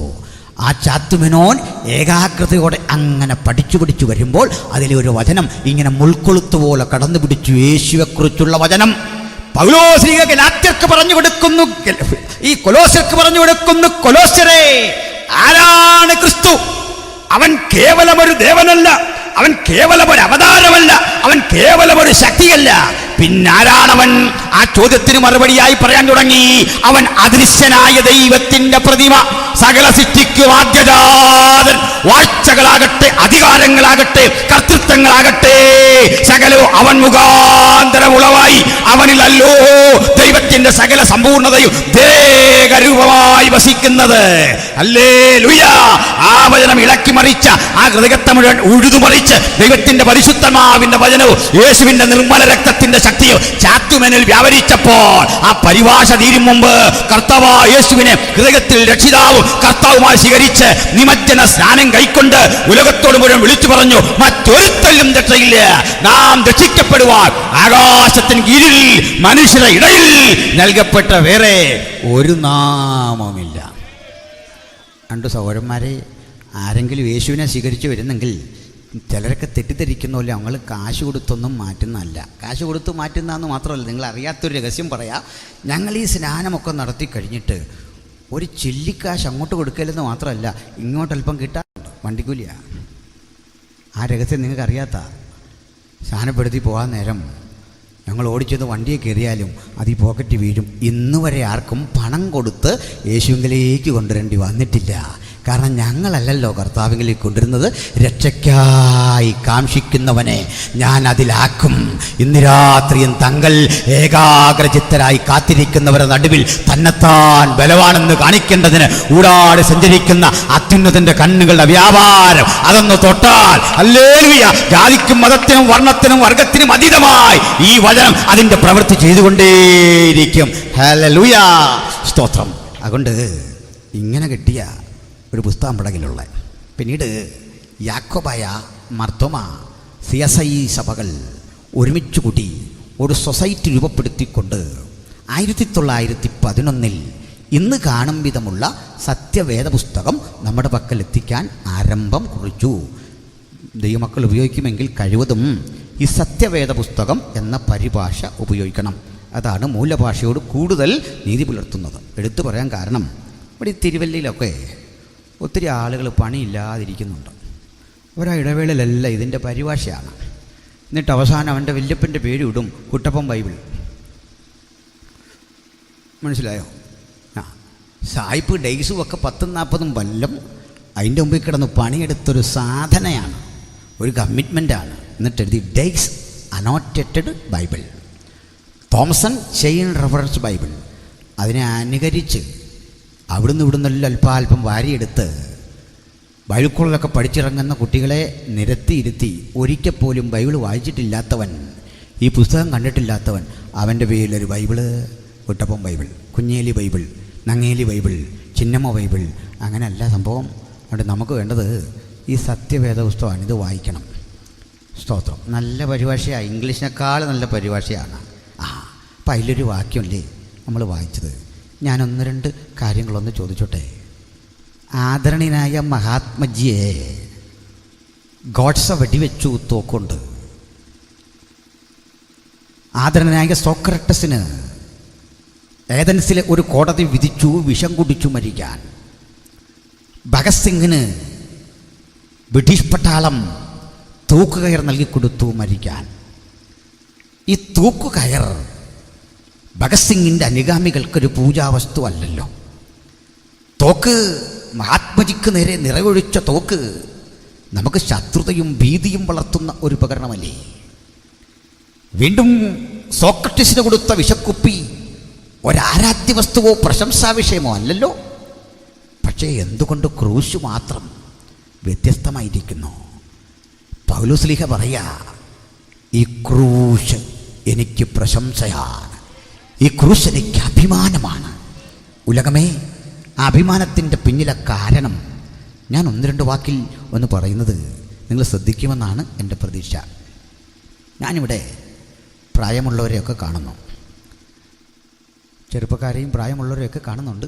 എന്നാൽ പ്രായമുള്ള ആളുകളൊക്കെ ചിലരെങ്കിലും മരിക്കാൻ ഇഷ്ടപ്പെടും, ചെറുപ്പക്കാരും ഇഷ്ടപ്പെടും. ഈ മരിക്കാൻ ആഗ്രഹിക്കുന്ന ഒരാളോട് ചോദിക്കുക, അച്ഛാ എങ്ങനെ മരിക്കാൻ ആഗ്രഹം? അവർ പറയും, അധികം ആരെയും ബുദ്ധിമുട്ടിക്കാതെ, വലിയ പ്രയാസമൊന്നും ഉണ്ടാക്കാതെ മരിക്കണം. നമ്മുടെ എല്ലാവരും ആഗ്രഹം. കൊച്ചുപിള്ളേരൊന്നും ഇപ്പോൾ ചിന്തിക്കില്ല, പ്രായമാകുമ്പോൾ മനസ്സിലാകും. അതുകൊണ്ട് അധികം ആരെയും ബുദ്ധിമുട്ടിക്കാതെ മരിക്കണമെന്ന് പറയുമ്പോൾ നിങ്ങളോട് കർത്താവ് പറയുക, ശരി, അങ്ങനെങ്കിൽ ഞാനൊരു ചോയ്സ് നിങ്ങൾക്ക് തരുന്നു. ഇഷ്ടപ്പെട്ട മരണം സ്വീകരിക്കാം. ഏതുതരം മരണം വേണം? അങ്ങനെ പറഞ്ഞാൽ എനിക്ക് ക്രൂശിക്കപ്പെടണം എന്ന് പറയാൻ ആർക്കെങ്കിലും ആഗ്രഹമുണ്ടോ? ഉണ്ടെങ്കിൽ ഈ യോഗം കഴിയുമ്പോൾ നിങ്ങൾ വേണ്ടെന്ന് വെക്കും. കാരണം ആ ക്രൂശ് മരണം എന്തെന്ന് പറയാം. സ്റ്റൗറോസ് എന്നാണ് ക്രൂശ് എന്നതിൻ്റെ ഗ്രീക്ക് പ്രയോഗം. സ്റ്റൗറോസ്. ക്രൂശിന് 2 ഭാഗങ്ങളാണ്. നെടുകയുള്ള ഭാഗത്തിന് സിംപ്ലക്സ് എന്നാണ് പറയുക. സിംപ്ലക്സ്. കുറുകയുള്ള ഭാഗത്തിന് പാറ്റീബുലം എന്നാണ് പറയുക. റോമൻ വേർഡുകളാണ് സിംപ്ലക്സ് ആൻഡ് പാറ്റീബുലം. മിക്കപ്പോഴും ഇവയുടെ രണ്ടിൻ്റെയും വലിപ്പം ഒരുപോലെയാണ്. അത് പറയാൻ ഗവേഷണത്തിൻ്റെ ആവശ്യമില്ല. നമ്മുടെ കൈ ഇങ്ങനെ വെച്ച് ആ അറ്റം മുതൽ ഈ അറ്റം വരെയുള്ള അളവും ഇങ്ങനെയുള്ള അളവും കറക്റ്റായിരിക്കും. അപ്പം സിംപ്ലക്സ് ആൻഡ് പാറ്റീബുലം. ഇതിൽ ഈ സിംപ്ലക്സ് കട്ടി കൂടിയൊരു മരക്കമ്പാണ്. ഇതിൻ്റെ പ്രാക്തന രൂപം ഈ വിലങ്ങനെ വെക്കുന്ന കമ്പ് അങ്ങനെയൊന്നില്ലായിരുന്നു. മറിച്ച് സീതോനിൽ കണ്ടുവരുന്ന സീതോന്യരെ പോലെ മരം മുറിക്കുന്നതിൽ പ്രഗത്ഭരാരുമില്ലെന്ന് ബൈബിളിലുണ്ടല്ലോ. ഫിനീഷ്യ എന്ന് പിൽക്കാലത്ത് വിളിച്ച സീതോൻ, ആ സീതോനിൽ വളർന്നു വരുന്ന യാക്ക എന്നു പേരായൊരു മരമുണ്ട്. ആ മരത്തിൻ്റെ ശിഖരങ്ങൾ കൃത്യം ഒരു ഭാഗത്ത് വരുമ്പോൾ 2 ഭാഗത്തേക്ക് നീവരെ വേർപിരിയും. ഇത്തരം മരം മുറിച്ചെടുത്ത് അതേപടി കൊണ്ടുവന്ന് വെക്കുന്നതായിരുന്നു ആരംഭകാല കുരിശ്. ഇനിയും ഈ ക്രൂശുമരണം ക്രിസ്തുവിന് 321 കൊല്ലം മുമ്പ് നടന്നതിന് തെളിവുണ്ട്. ഫിനീഷ്യരായിരുന്നു അത് തുടങ്ങി വെച്ചത്. പുരാതന കാർത്തേജിൽ ക്രൂശ് മരണം നമ്മൾ കണ്ടിട്ടുണ്ട്. പിന്നീട് ഇങ്ങോട്ട് ചരിത്രം പഠിച്ചാൽ പേർഷ്യക്കാർ ക്രൂശിച്ചിട്ടുണ്ട് ആളുകളെ. പിന്നീട് വായിച്ചാൽ അലക്സാണ്ടർ ദ ഗ്രേറ്റ് ഗ്രീക്ക് സാമ്രാജ്യത്തിലും ക്രൂശീകരണം നടത്തിയിട്ടുണ്ട്. പക്ഷെ ക്രൂശ് മരണം സർവ്വസാധാരണമാക്കിയത് ഇവരാരുമല്ല, അത് റോമക്കാരാണ്. അതുകൊണ്ട് തന്നെ ഇത് റോമൻ ശിക്ഷാവിധിയാണ് എന്നത് നിസ്സംശയം തറപ്പിച്ചു പറയാം. ഇത് യഹൂദ ശിക്ഷണ രീതിയല്ല. പഴയ നിയമം ആദിയോടന്തം പഠിച്ചാൽ ക്രൂശിച്ചു കൊല്ലാൻ ഒരു വാക്യമില്ല. ഒരുവനെയും ക്രൂശിച്ചു കൊന്നതിന് ചരിത്രവുമില്ല. പഴയ നിയമത്തിൽ ഒരു മനുഷ്യനെയും ക്രൂശിച്ചു കൊന്നതിന് ചരിത്രമില്ലെന്ന് മാത്രമല്ല, 4 തരം മരണങ്ങളെക്കുറിച്ച് പഴയ നിയമം പറയുന്നു. ഒരു യഹൂദൻ തെറ്റ് ചെയ്താൽ കൊല്ലേണ്ട രീതികൾ 3 വിധമാണ്. 4 വിധം മരണം ഈ ഇത്തരം മരണത്തെക്കുറിച്ച് പഴയ നിയമം പറയുന്നു. 1, കല്ലെറിഞ്ഞു കൊല്ലൽ അഥവാ സ്റ്റോണിങ്. 2, തലകറുത്തു മാറ്റൽ അഥവാ ബിഹെഡിങ്. 3, ഒരുവനെ ഞെരുക്കിക്കൊല്ലുക അഥവാ സ്ട്രാംഗ്ലിങ്. 4, തൂക്കിക്കൊല്ലുക അഥവാ ഹാങ്ങിങ്. അതിൽ ചിലത് തൽമൂദുകളിലൊക്കെ പരാമർശിക്കുന്ന യഹൂദ പാരമ്പര്യങ്ങളിൽ ഹമാനയും മറ്റും തൂക്കിക്കൊന്നതായി കാണുന്ന ഹാങ്ങിങ്. എന്നാൽ ക്രൂശിച്ചു കൊന്നതിന് ഒരു വാക്യമില്ല. എന്നാൽ ക്രൂശിക്കപ്പെട്ടവനെക്കുറിച്ച്, ക്രൂശിക്കുന്നവരെക്കുറിച്ചുള്ള അറിവ് അവർക്ക് ധാരാളമായിട്ടുണ്ട്. അതുകൊണ്ട് ഈ ക്രൂശിക്കപ്പെട്ട് മരിക്കുന്നവനെക്കുറിച്ച് അവർ പറഞ്ഞു, മരത്തിൽ തൂങ്ങുന്നവൻ ശപിക്കപ്പെട്ടവൻ, ശാപഗ്രസ്തൻ. അത് വെറുതെ പറഞ്ഞതല്ല. റോമൻ ശിക്ഷണ നടപടിയും അതും ഈ ക്രൂശീകരണം പിൽക്കാലത്ത് കൂട്ടിച്ചേർത്തതാണ്. പക്ഷെ ധാരാളമായി അവർ നടപ്പിലാക്കിയപ്പോൾ അത് റോമക്കാരുടെ തന്നെ ശിക്ഷ എന്ന് സ്ഥിരീകരിച്ചുറപ്പിച്ചു. റോമിൽ ആരെയാണ് ക്രൂശിക്കുന്നത് എന്നുകൂടി പറയാം. നിങ്ങൾ ഉറങ്ങില്ലല്ലോ. റോമിൽ ക്രൂശീകരിക്കുന്നത്, പുരാതന റോമിൽ 3 തരത്തിൽപ്പെട്ട ആളുകളുണ്ടായിരുന്നു. 3 തരം ആളുകൾ. 1, പെട്രീഷ്യൻ എന്നറിയപ്പെടുന്ന അരിസ്റ്റോക്രാറ്റിക് മണ്ഡലത്തിൽപ്പെട്ട ആളുകൾ, ഉന്നത കുലജാതന്മാർ, സമ്പന്നരാണെന്നർത്ഥം. റോമിലെ സെനറ്റേറിയന്മാരും ഗവർണേഴ്സും രാജാവിനെ കൂടി ഉപദേശിക്കാൻ കഴിയും വിധം, രാജാവിനും കടം കൊടുക്കാൻ കഴിയും വിധം പ്രാപ്തിയുള്ള സമ്പന്നരെയാണ് വിളിച്ചത് പെട്രീഷ്യൻ. തൊട്ടു താഴെ ഒരു വിഭാഗമുണ്ട്, പ്ലീബിയൻ. ഈ പ്ലീബിയനുകൾ സമ്പന്നരല്ല, ദരിദ്രമല്ല, ഇടത്തരക്കാർ. അവർ പലരും വന്നു പാർക്കുന്നവരാണ്, കച്ചവടം ചെയ്തുമൊക്കെ ഉപജീവനം കഴിക്കുന്നവരാണ്. എന്നാൽ കപ്പലും കച്ചവടവും ഒക്കെ സ്വന്തമുള്ള ഒരു പ്ലീബിയൻ ഒരു നിശ്ചിത തുക ഗവർണർ ജനറൽക്ക് കൊടുത്താൽ അദ്ദേഹത്തിനും കിട്ടും ഉന്നത പൗരത്വമാകുന്ന പെട്രീഷ്യൻഷിപ്പ്. ആ പെട്രീഷ്യൻ്റെ മകനും ഒരു പെട്രീഷ്യനായിരിക്കും. അതും പരമ്പരയായി സിദ്ധിച്ചു കിട്ടുന്നൊരവകാശം. അതിനാ വിചാരണ കോടതിയുടെ മുമ്പിൽ, ശതാധിപന്റെ മുമ്പിൽ പൗലോസ് പറയുക, വിചാരണ കഴിയാത്തവനും റോമാ പൗരനുമായ ഒരുവനെ ഇങ്ങനെ തല്ലുന്നത് വിഹിതമോ എന്ന് ചോദിച്ചപ്പോൾ സഹസ്രാധിപന്റെ അരികിൽ വാർത്തയെത്തി. സഹസ്രാധിപൻ ചോദിക്കുക, 1000 പേരുടെ അധിപതി ചോദിക്കുക, നീ റോമാ പൗരനോ? മറുപടി അതെ എന്ന വാക്കിന്റെ മുമ്പിൽ 1000 പേരുടെ അധിപതി പറയുക, ഞാൻ അത് വലിയ വില കൊടുത്തു വാങ്ങി. പൗലോസിന്റെ മറുപടി കേൾക്കണം, ഞാനോ അങ്ങനെ തന്നെ ജനിച്ചിരിക്കുന്നു. ആളിൻ്റെ ആദ്യത്വം മനസ്സിലായോ? ഇതാ പെട്രീഷ്യൻ, ബാക്കിയൊക്കെ പ്ലീബിയൻ. ഇനി മൂന്നാമതൊരു കുട്ടനുണ്ട്, ഡൂലോസ് എന്ന് ബഹുവചനം, ഡൂലോയ് എന്ന് ബഹുവചനം, ഡൂലോസ് ഏകവചനം. അർത്ഥം അടിമ എന്നാണ്. നമ്മുടെ എല്ലാ ഹൈസ്കൂളുകൾക്കൊക്കെ അർത്ഥവത്തായ പേരിട്ടിട്ടുണ്ട്, ഡൂലോസ് എന്നല്ലേ. എല്ലാം കൊണ്ടും അർത്ഥവത്തായ ഒരു പ്രയോഗമാണ്. നമ്മൾ ഈ ബൈബിളിലെ പല പദങ്ങളും ഏതർത്ഥത്തിലാണ് ഉപയോഗിക്കുക ശ്രദ്ധിക്കണം. ഞാനിവിടെ തിന്നപ്പോൾ കണ്ടു ബെഥേസ്ത മിനിസ്ട്രി എന്നൊരു പ്രയോഗം. ഞാൻ പറഞ്ഞത് തെറ്റല്ലേ? കാരണം ബെഥേസ്തെ ചെയ്തു വന്ന മിനിസ്ട്രിക്ക് എതിരെ കർത്താവ് പോകാൻ പറഞ്ഞു, അവിടെ നിറഞ്ഞു. മനസ്സിലാവുന്നല്ലോ, ബെഥേസ്തെ പിന്തുണയ്ക്കല്ലല്ലോ കുളത്തിൽ ഒരുത്തിനെടുത്ത് ചാടണം, അതാ ബെഥേസ്ത മിനിസ്ട്രി. കർത്താവ് പറഞ്ഞു, 38 ആണ്ടായില്ലേ ഈ മിനിസ്ട്രി തുടങ്ങിയിട്ട്, നിനക്ക് വിടുതലില്ലല്ലോ, അതുകൊണ്ട് ഇങ്ങോട്ട് വാ. ബൈബിളിലൊരു സ്ഥലം കണ്ടാൽ ഉടനെ മിനിസ്ട്രിക്ക് പേരിടാൻ വരട്ടെ, കോണ്ടസ്റ്റ് പരിശോധിക്കണം അതിൻ്റെ പശ്ചാത്തലം. ആ പശ്ചാത്തലം പരിശോധിക്കാത്തവരെക്കുറിച്ചൊക്കെ നമ്മൾ പശ്ചാത്തപിക്കുകയല്ലാതെ വേറെ വഴിയില്ല, പോട്ടെ. അപ്പോൾ ഏതായാലും പെട്രീഷനെ മനസ്സിലായി, പ്ലീബിയനെ മനസ്സിലായി, ഡൂലോസ് അടിമകൾ. 100 അടിമ ഒരു പെട്രീഷ്യന് സ്വന്തമുണ്ട് എന്ന് പറയുന്നത് അക്കാലത്തെ മാന്യതയുടെ പ്രതീകമായിരുന്നു. വീട്ടിൽ ജനിച്ച ദാസനും എനിക്കുണ്ടായിരുന്നു എന്ന് പറയുന്നത് ആഢ്യത്വത്തിൻ്റെ ലക്ഷണമായിരുന്നു. അങ്ങനെ റോമിൽ അടിമ ചന്തകളുണ്ടായി, വിൽക്കാനും വാങ്ങാനും. 1 വേ പോലെയായിരുന്നു സംവിധാനം. കയറുന്ന വഴിക്ക് ഇറങ്ങാൻ പാടില്ല, ഇറങ്ങുന്ന വഴിക്ക് കയറാനും പാടില്ലാത്ത വിധം അടിമകളുടെ തിക്കും തിരക്കും. അടിമച്ചന്തകളിൽ നടക്കുന്ന ആ പ്രയോഗത്തിൽ നിന്നാണ് വീണ്ടെടുപ്പെന്ന പദം തന്നെ ഉണ്ടാകുന്നത്. അഗരാസോ, അഗരാസോ, അകത്തേക്ക് കൊണ്ടുവരിക, പുറത്തേക്ക് പോവുക. ഇതൊക്കെ നടന്നിരുന്നു ഈ റോമിലെ അടിമച്ചന്തയിൽ. അപ്പോൾ 100 അടിമയുണ്ട്, 500 അടിമയുണ്ടെന്ന് പറയുന്ന യജമാനൻ്റെ ആദ്യത്തെ ആ സന്തോഷവും താല്പര്യമൊക്കെ അല്പം കഴിഞ്ഞപ്പോൾ അങ്ങ് മാറി. കാരണം ഇവറ്റകൾക്ക് തീറ്റ കൊടുത്ത് മുതലാകുന്നില്ല. ബൈബിൾ കോളേജിലല്ല ഞാൻ പറഞ്ഞു കേട്ടോ, ഡൂലോസിൻ്റെ കാര്യമാണ്. അവർക്ക് തീറ്റ കൊടുത്ത് മുതലാകുന്നില്ല. തന്നല്ല, അവർക്ക് പണി കൊടുക്കാനില്ല. ഇപ്പം പ്രായമായി വരുന്ന ആളുകളെ എങ്ങനെ പരിഗണിക്കണമെന്നും അറിയില്ല. അവർക്ക് ജോലി കൊടുക്കാനില്ല, ഭക്ഷണം കൊടുക്കാൻ കഴിയുന്നില്ല. അങ്ങനെ വന്നപ്പോൾ ഈ അടിമകളുടെ വില കുറഞ്ഞ് അവസാനം 100ഉം 1000ഉം നാണയത്തിനൊക്കെ വിലപേശി വാങ്ങിക്കൊണ്ടിരുന്ന അടിമകൾക്ക് യേശുവിൻ്റെ കാലമെത്തുമ്പോൾ ഏതാണ്ട് 30 വെള്ളി നാണയം വരെ എത്തി. കൂടിയ വിലയാണ്, കുറഞ്ഞ വിലയല്ല, കൂടിയ വിലയാണ്. അപ്പുറത്ത് വിലയില്ല. അത് വന്ന് അടിമകൾക്കിടയിൽ ഒരരാജകത്വം വർദ്ധിച്ചു. തങ്ങളുടെ സഹോദരങ്ങളെ, അപ്പനമ്മമാരെ ഭക്ഷണം കൊടുക്കാതെ കൊല്ലുന്ന, തടവറകളിൽ കൊണ്ട് കളയുന്ന, ദ്വീപുകളിൽ ഏകാന്ത ദുരിതത്തിലും കൊണ്ടെറിയുന്ന പെട്ടീഷന്മാരുടെ ചെയ്തികൾക്കെതിരെ ഒരു ക്രിമിനൽ വൽക്കരണം ശക്തിപ്പെട്ടിട്ട് എണ്ണം പെരുകിയ അടിമകൾ തരം കിട്ടുമ്പോഴൊക്കെ യജമാനന്മാരെ ആക്രമിക്കാൻ തുടങ്ങി. അവരുടെ കോളനികളിലേക്ക് വന്നുപെടുന്ന യജമാനന്മാരെ, പെട്ടീഷന്മാരെ നിഷ്കരുണം അവർ ആക്രമിക്കാൻ തുടങ്ങിയെന്ന് മാത്രമല്ല, ഒരു ഘട്ടം കഴിഞ്ഞപ്പോൾ യജമാന സ്ത്രീകളെ ആക്രമിച്ചു, യജമാനൻ്റെ പെൺകുട്ടികളെ ആക്രമിച്ചു, ശരീര പീഡകളേൽപ്പിച്ചു വിട്ടു, അവരോട് മോശമായി പെരുമാറി. വഷളത്വത്തിൻ്റെ പ്രതീകങ്ങളായി അവർ മാറിയപ്പോൾ ഇതൊന്ന് അമർച്ച ചെയ്യാൻ എന്താണ് വഴിയെന്ന് റോമൻ ഭരണകൂടം ചിന്തിച്ചപ്പോൾ പ്രാകൃതമായ ആ കുരിശു ശിക്ഷ അവർക്ക് വിധിച്ചതാണ്. വചനം പറയുന്നു, അവനെ അധർമ്മികളുടെ കൂട്ടത്തിൽ എണ്ണി.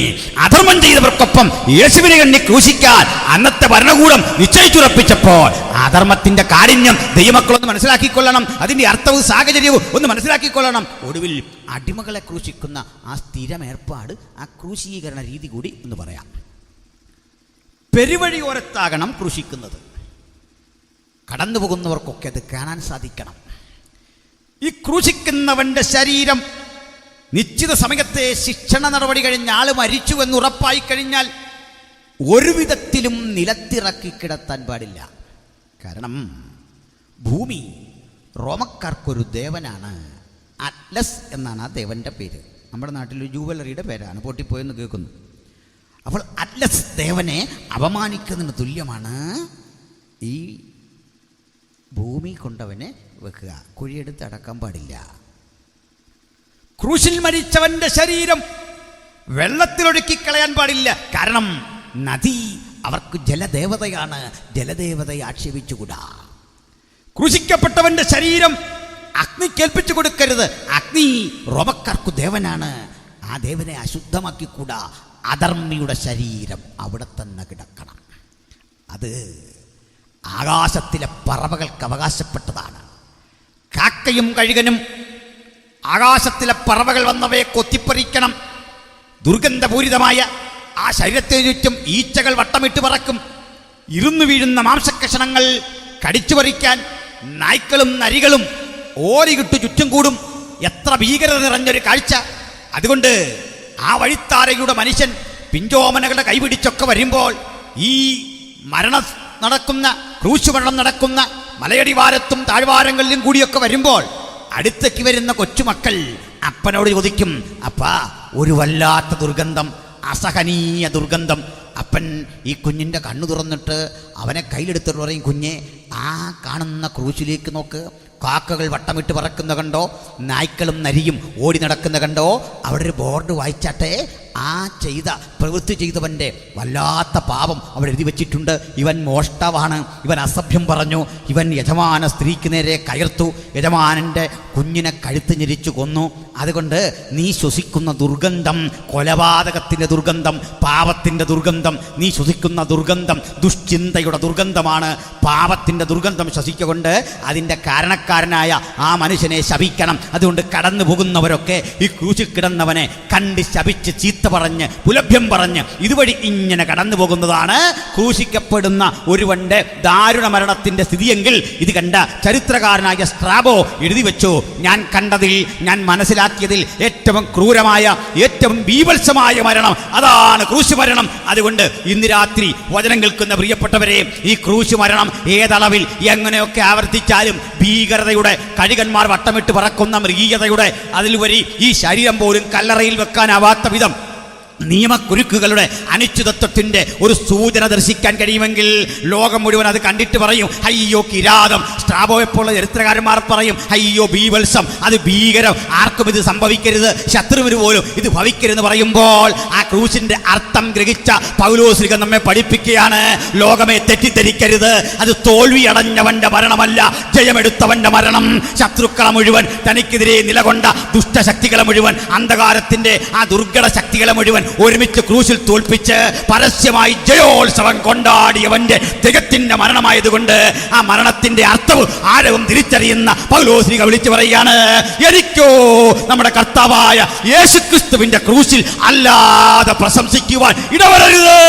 ഈ ക്രൂശിന്റെ മഹത്വം ഈ രാത്രി തിരിച്ചറിയുന്ന ദൈവമക്കളെ അറിയുക.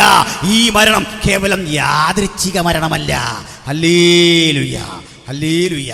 അതുകൊണ്ട് ഞങ്ങൾ പറയും, പിറവി കൊണ്ട ക്രിസ്തുവിനേക്കാൾ, കടലിൻ മീതെ നടന്ന ക്രിസ്തുവിനേക്കാൾ, അഞ്ചപ്പം കൊണ്ട് 5000 തൃപ്തിപ്പെടുത്തിയ ക്രിസ്തുവിനേക്കാൾ, ആയിരങ്ങളെ പ്രസംഗത്താൽ സ്വാധീനിച്ച ക്രിസ്തുവിനേക്കാൾ, പത്രോസിന്റെ അമ്മാവിയമ്മയെ സുഖപ്പെടുത്തിയ ക്രിസ്തുവിനേക്കാൾ ഞങ്ങളുടെ ആവേശം ക്രൂശിക്കപ്പെട്ട ക്രിസ്തുവാണ്. ഞങ്ങളുടെ പ്രസംഗത്തിന്റെ കാതൽ ക്രൂശിക്കപ്പെട്ട ക്രിസ്തുവാണ്.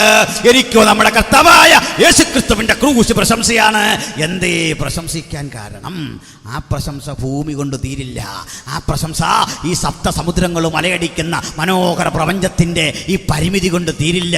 ഹല്ലേലൂയ. സ്വർഗാദി സ്വർഗത്തിലും പ്രശംസിക്കപ്പെടുന്ന ഒരു പ്രമേയമാണ് ക്രൂശ്. എന്തേ പറയാൻ കാരണം? സ്വർഗത്തിലും ഒരു പാട്ടുണ്ട്. ആ സ്വർഗത്തിലെ പാട്ടിൽ ദൂതഗണങ്ങൾ ആലപിക്കുന്ന മനോഹര സംഗീതത്തിന്റെ ഉള്ളടക്കം ആ പ്രമേയം നിങ്ങൾ ശ്രദ്ധിച്ചിട്ടുണ്ടോ? ആ പ്രമേയം സ്വർഗത്തിന്റെ മനോഹാരിതയല്ല, ജീവവൃക്ഷത്തിന്റെ ഫലത്തെക്കുറിച്ചുള്ള പ്രശംസയല്ല, അതുവഴി ഒഴുകുന്ന മനോഹര നീരൊഴുക്കുകളെ കുറിച്ചല്ല, കുഞ്ഞാട് നമ്മെ മേയിച്ചു കൊണ്ടുപോകുന്ന ജീവജല നദിയുടെ ആ ഉറവിങ്കിലേക്കുള്ള യാത്രയെ കുറിച്ചല്ല. സ്വർഗത്തിലും പാടുന്ന പാട്ട്, ആ പാട്ടിലും കേൾക്കുകയാണ്, നീ അറുക്കപ്പെട്ടു, നിന്റെ രക്തം കൊണ്ട് സകല ഗോത്രത്തിൽ നിന്നും ഭാഷയിൽ നിന്നും ജാതിയിൽ നിന്നും വംശത്തിൽ നിന്നുമുള്ള ഞങ്ങളെ ദൈവത്തിനായി വിലക്കി വാങ്ങിയെങ്കിൽ സ്വർഗത്തിലും പ്രശംസിക്കപ്പെടുന്ന പാട്ട് ക്രൂശിക്കപ്പെട്ടവനെ കുറിച്ചുള്ള പാട്ടെങ്കിൽ ക്രൂശ് ജയത്തിന്റെ ചിഹ്നമാണ്. ഹല്ലേലൂയ, സ്തോത്രം. അതുകൊണ്ട് ഈ ക്രൂശ് ഒരു യാദൃച്ഛിക സംഭവമായിരുന്നില്ല. ക്രൂശ് മരണം മുൻകൂട്ടി നിശ്ചയിച്ചുറപ്പിച്ചതായിരുന്നു. ഇതിൽ ലളിതമായൊരു മരണം ആഴ്ചകൾക്കപ്പുറത്ത് യേശുവിനെ തേടി വന്നതാണ്. കല്ലെറിഞ്ഞുള്ള മരണം. അവരവനെ കല്ലെറിവാൻ തയ്യാറായി, കല്ലെടുത്തു. എറിവാൻ കല്ലെടുത്തപ്പോൾ യേശു അവിടെ നിന്ന് അകന്നു കളഞ്ഞു. എന്താ അതിൻ്റെ അർത്ഥം? ക്രൂശ് തൻ്റെ അരികിലേക്ക് വരുമ്പോൾ യേശു കരനീട്ടി കൊടുത്തിട്ട് പറഞ്ഞു, എന്നെ ക്രൂശിക്കുക. അതിൻ്റെ അർത്ഥം അവിടുന്ന് തിരഞ്ഞെടുത്ത മരണം അത് യാദൃച്ഛികമായിരുന്നില്ല. വചനം കേൾക്കുന്ന പ്രിയപ്പെട്ടവരെ, ആ ക്രൂശിക്കപ്പെട്ടവൻ ആ മരണം തിരഞ്ഞെടുക്കാൻ കാരണം അത് പിതാവിൻ്റെ തിരുഹിതത്തിലെ പദ്ധതിയായിരുന്നു. അവിടുത്തെ ഹിതത്തിലെ പദ്ധതി അത് എന്ത് എന്ന് പറഞ്ഞ് നമുക്ക് ഈ യോഗം പ്രാർത്ഥിച്ച് അവസാനിപ്പിക്കാം. സ്തോത്രം. മനുഷ്യനോടുള്ള ദൈവത്തിൻ്റെ സ്നേഹം പ്രകടമാക്കാനാണ് യേശു കാൽവരിയുടെ കൊല്ലമരത്തിൽ ക്രൂശിക്കപ്പെട്ടത്. എങ്ങനെ? യോഹന്നാൻ പറയുന്നു, കാൺവീൻ, നാം ദൈവമക്കൾ എന്ന് വിളിക്കപ്പെടുവാൻ എത്ര വലിയ സ്നേഹം പിതാവ് നമുക്ക് നൽകിയിരിക്കുന്നു. ഇതുവരെ കൊടുത്തതെല്ലാം ഒന്നും ഗുണമില്ലാത്ത സ്തോത്രമാണ്, ഒരു കാശിനും കൊള്ളാത്ത ആരാധനയാണ്. എൻ്റെ ആരാധനയുടെ വലിപ്പം കണ്ടല്ല അവൻ എന്നെ സ്നേഹിച്ചത്. എത്ര പേർ തിരിച്ചറിയുന്നു, ഞാൻ കൊടുത്തതൊന്നും അവൻ്റെ സ്നേഹത്തിൻ്റെ മുമ്പിൽ മതിയാകയില്ല. പര്യാപ്തമാകാത്ത 100 നന്മകൾക്ക് തത്തുല്യമായി ഒന്നും കൊടുക്കാൻ എനിക്ക് സാധിച്ചില്ലെങ്കിലും ഒരിക്കലും എന്നെ പഴിക്കാത്തവൻ, ഒരിക്കലും എന്നെ നിന്ദിക്കാത്തവൻ, എൻ്റെ കുറവ് പറഞ്ഞ് എന്നെ ഒറ്റപ്പെടുത്താത്തവൻ, കാൺമീ, നാം ദൈവമക്കളെന്ന് വിളിക്കപ്പെടുവാൻ എത്ര വലിയ സ്നേഹം പിതാവ് നമുക്ക് നൽകി. ആ സ്നേഹത്തിൻ്റെ തീവ്രഭാവം അതാണ് കാൽവറിയിൽ ദ്യോതിക്കുന്നത്. ആ കാൽവരിയുടെ കൊലക്കളത്തിൽ നമുക്കായി ഒരുക്കിത്തന്ന പുണ്യാക രക്തത്തിൽ നമുക്ക് അതിക്രമങ്ങളുടെ മോചനം എന്ന വീണ്ടെടുപ്പുണ്ട്. അടുത്ത മകലയും ഈ വചനം ശ്രദ്ധിക്കുന്ന പ്രിയപ്പെട്ടവരെ, അവൻ കാൽവലൊഴുക്കിയ പുണ്യാക രക്തം മുഴുവൻ മനുഷ്യരാശിയുടെയും പാപത്തിൻ്റെ പ്രായശ്ചിത്തമെങ്കിൽ മനുഷ്യരെ ദൈവത്തിങ്കലേക്ക് അടുപ്പിക്കാൻ, ദൈവപുത്രനെ ക്രൂശിൽ തകർത്ത് കളവാൻ പിതാവിന് തോന്നിയ ഇഷ്ടം മനുഷ്യനെ ദൈവത്തോടടുപ്പിക്കുവാൻ കാരണമായി തീർന്നെങ്കിൽ അവൻ്റെ ക്രൂശ് ഭരണത്തിൽ ആര് വിശ്വസിക്കും? അവർക്ക് പാപമോചനമുണ്ട്, അവർക്ക് രോഗശാന്തിയുണ്ട്, അവർക്ക് യേശുവിനോട് ചേർന്നുള്ള നിതാന്തമായ നിത്യതയുടെ കവാടങ്ങൾ തുറന്നു കിടപ്പുണ്ട്. ആ മനോഹര വഴി കരഗതമാക്കാൻ കഴിയാത്ത ഒരാളെങ്കിലും ഇന്ന് രാത്രി വചനം കേൾക്കുന്നെങ്കിൽ യേശുവിൻ്റെ പാതാരബിന്ദങ്ങൾ അടുത്ത് വരിക. അവൻ ദൈവത്തെയും മനുഷ്യനെയും തമ്മിൽ ഒന്നിപ്പിക്കുന്നു. പ്രാർത്ഥിക്കുമ്പോൾ ഒന്നുകൂടി ദൈവമക്കൾ അറിയണം, ഇതാ നിർത്തുന്നു. ദൈവത്തിനും എനിക്കും തമ്മിലുള്ള ഒരു പ്രശ്നം പറയാം. പ്രാർത്ഥിക്കുന്ന നിങ്ങൾക്കും ദൈവത്തിനും തമ്മിലുള്ള ഒരു വിടവ് ഞാൻ ബോധ്യപ്പെടുത്താം. ദൈവം സർവശക്തനാണ്, ഞാൻ അങ്ങേയറ്റം ദുർബലനാണ്. ദൈവ സർവജ്ഞാനിയാണ്, ഞാൻ അപാകതകളുള്ളവനാണ്. ഞാൻ കുറവുകളുടെ സങ്കലനമാണ്, അവൻ പൂർണ്ണതയുടെ തികവാണ്. ഒരിക്കലും ഞങ്ങൾ തമ്മിൽ യോജിക്കില്ല. ദൈവവും ഞാനും തമ്മിലുള്ള ബന്ധം, മനുഷ്യനും തമ്മിലുള്ള ബന്ധം ഒരു കാന്തത്തിൻ്റെ 2 അഗ്രങ്ങളിൽ പിടിപ്പിച്ച ഇരുമ്പ് ദണ്ടുകൾ പോലെയാണ്. അവയുടെ അഗ്രം ഒന്ന് കൂട്ടി വിളക്കാൻ നോക്കിക്ക് മുട്ടൂല, അത് വികർഷിച്ച് വികർഷിച്ച് വികർഷിച്ച് പോകും. അതല്ലേ സത്യം? ഇതുപോലെ ദൈവവും ഞാനും. ഞാൻ ശ്രമിച്ച് ദൈവത്തിൻ്റെ അരികിലേക്ക് അങ്ങോട്ട് ചെല്ലുമ്പോൾ അവൻ്റെ വിശുദ്ധി നിമിത്തം എനിക്കവനെ സ്പർശിക്കാനാവാതെ അവൻ അകന്നകന്നകന്ന് മാറും. അവൻ എന്നിലേക്ക് ഇറങ്ങി വരുമ്പോൾ ഞാൻ പറയും, അയ്യോ വരരുത്, ഞാൻ അശുദ്ധ മനുഷ്യൻ, കുറവുള്ള മനുഷ്യൻ, എന്നിലേക്ക് വരരുത് പ്ലീസ്. എന്നെയും ദൈവത്തെയും തമ്മിൽ യോജിപ്പിക്കാൻ ഒരു മധ്യസ്ഥൻ ആവശ്യമുണ്ട്, ഇടവിൽ നിൽക്കാൻ ഒരു വ്യക്തിയെ ആവശ്യമുണ്ട്. പക്ഷേ ആ വ്യക്തിക്ക് ചില യോഗ്യത വേണം. എന്താണ് ആ യോഗ്യത എന്നറിയണ്ടേ? ഞാനും ഈ പാസും തമ്മിൽ ഒരു തർക്കമുണ്ടായെന്ന് കുട്ടിക്കോ, ഈ തർക്കത്തിന് മാധ്യസ്ഥം വഹിക്കാൻ നിങ്ങൾക്ക് കഴിയണമെന്നുണ്ടെങ്കിൽ എൻ്റെ ന്യായം നിഷേധിക്കാൻ പാടില്ല, പാസ്റ്ററുടെ ന്യായം നിഷേധിക്കാൻ പാടില്ല. ഞങ്ങൾക്ക് ഇരുവർക്കും ഒരുപോലെ ന്യായം പാലിച്ച് തരണമെങ്കിൽ ഈ വരുന്ന മധ്യസ്ഥന് എൻ്റെയും ഈ ദൈവദാസൻ്റെയും മനസ്സ് ഒരുപോലെ അറിയാനായിട്ട് സാധിക്കണം. ഞങ്ങൾക്ക് രണ്ടിനും മധ്യ നിൽക്കുന്ന ആൾക്ക് സ്വന്തം കഴിവിനാൽ ഈ പ്രശ്നം പരിഹരിക്കുന്ന നീതിബോധമുള്ള ആളായിരിക്കണം. ദൈവത്തിനും മനുഷ്യർക്കും മധ്യസ്ഥനായി വരുന്നവൻ ആരോ അവൻ ദൈവത്തിന്റെ മനസ്സറിഞ്ഞിരിക്കണം, എന്റെ ദൗർബല്യം അറിഞ്ഞിരിക്കണം, ദൈവത്തിന്റെ ശക്തി അറിഞ്ഞിരിക്കണം, എന്റെ കുറവറിഞ്ഞിരിക്കണം. നിതാന്ത നിത്യതയുടെ ഉടമയായ ദൈവ ജീവിതത്തിന്റെ ആകത്തുകയറിയിരിക്കണം, മനുഷ്യ ജീവിതത്തിന്റെ പരിമിതി അറിഞ്ഞിരിക്കണം. എന്തു ചെയ്യും? എനിക്കും ദൈവത്തിനും മധ്യേ നിൽക്കാൻ കെൽപ്പുള്ള ഒരൊറ്റ മധ്യസ്ഥനും ഉലകത്തിൽ ഇന്നുവരെ ജന്മം കൊണ്ടിട്ടില്ല. ഉലകത്തിൽ അതിനാർക്കും സാധിക്കയില്ല. ദൈവത്തെയും മനുഷ്യരെയും തമ്മിൽ അകറ്റുന്ന ഈ വലിയ വിടവ് നികത്താൻ എന്താണ് വഴി? അതിനൊരു ഉദാഹരണം പറഞ്ഞതാ ഇങ്ങനെ അവസാനിപ്പിക്കാം.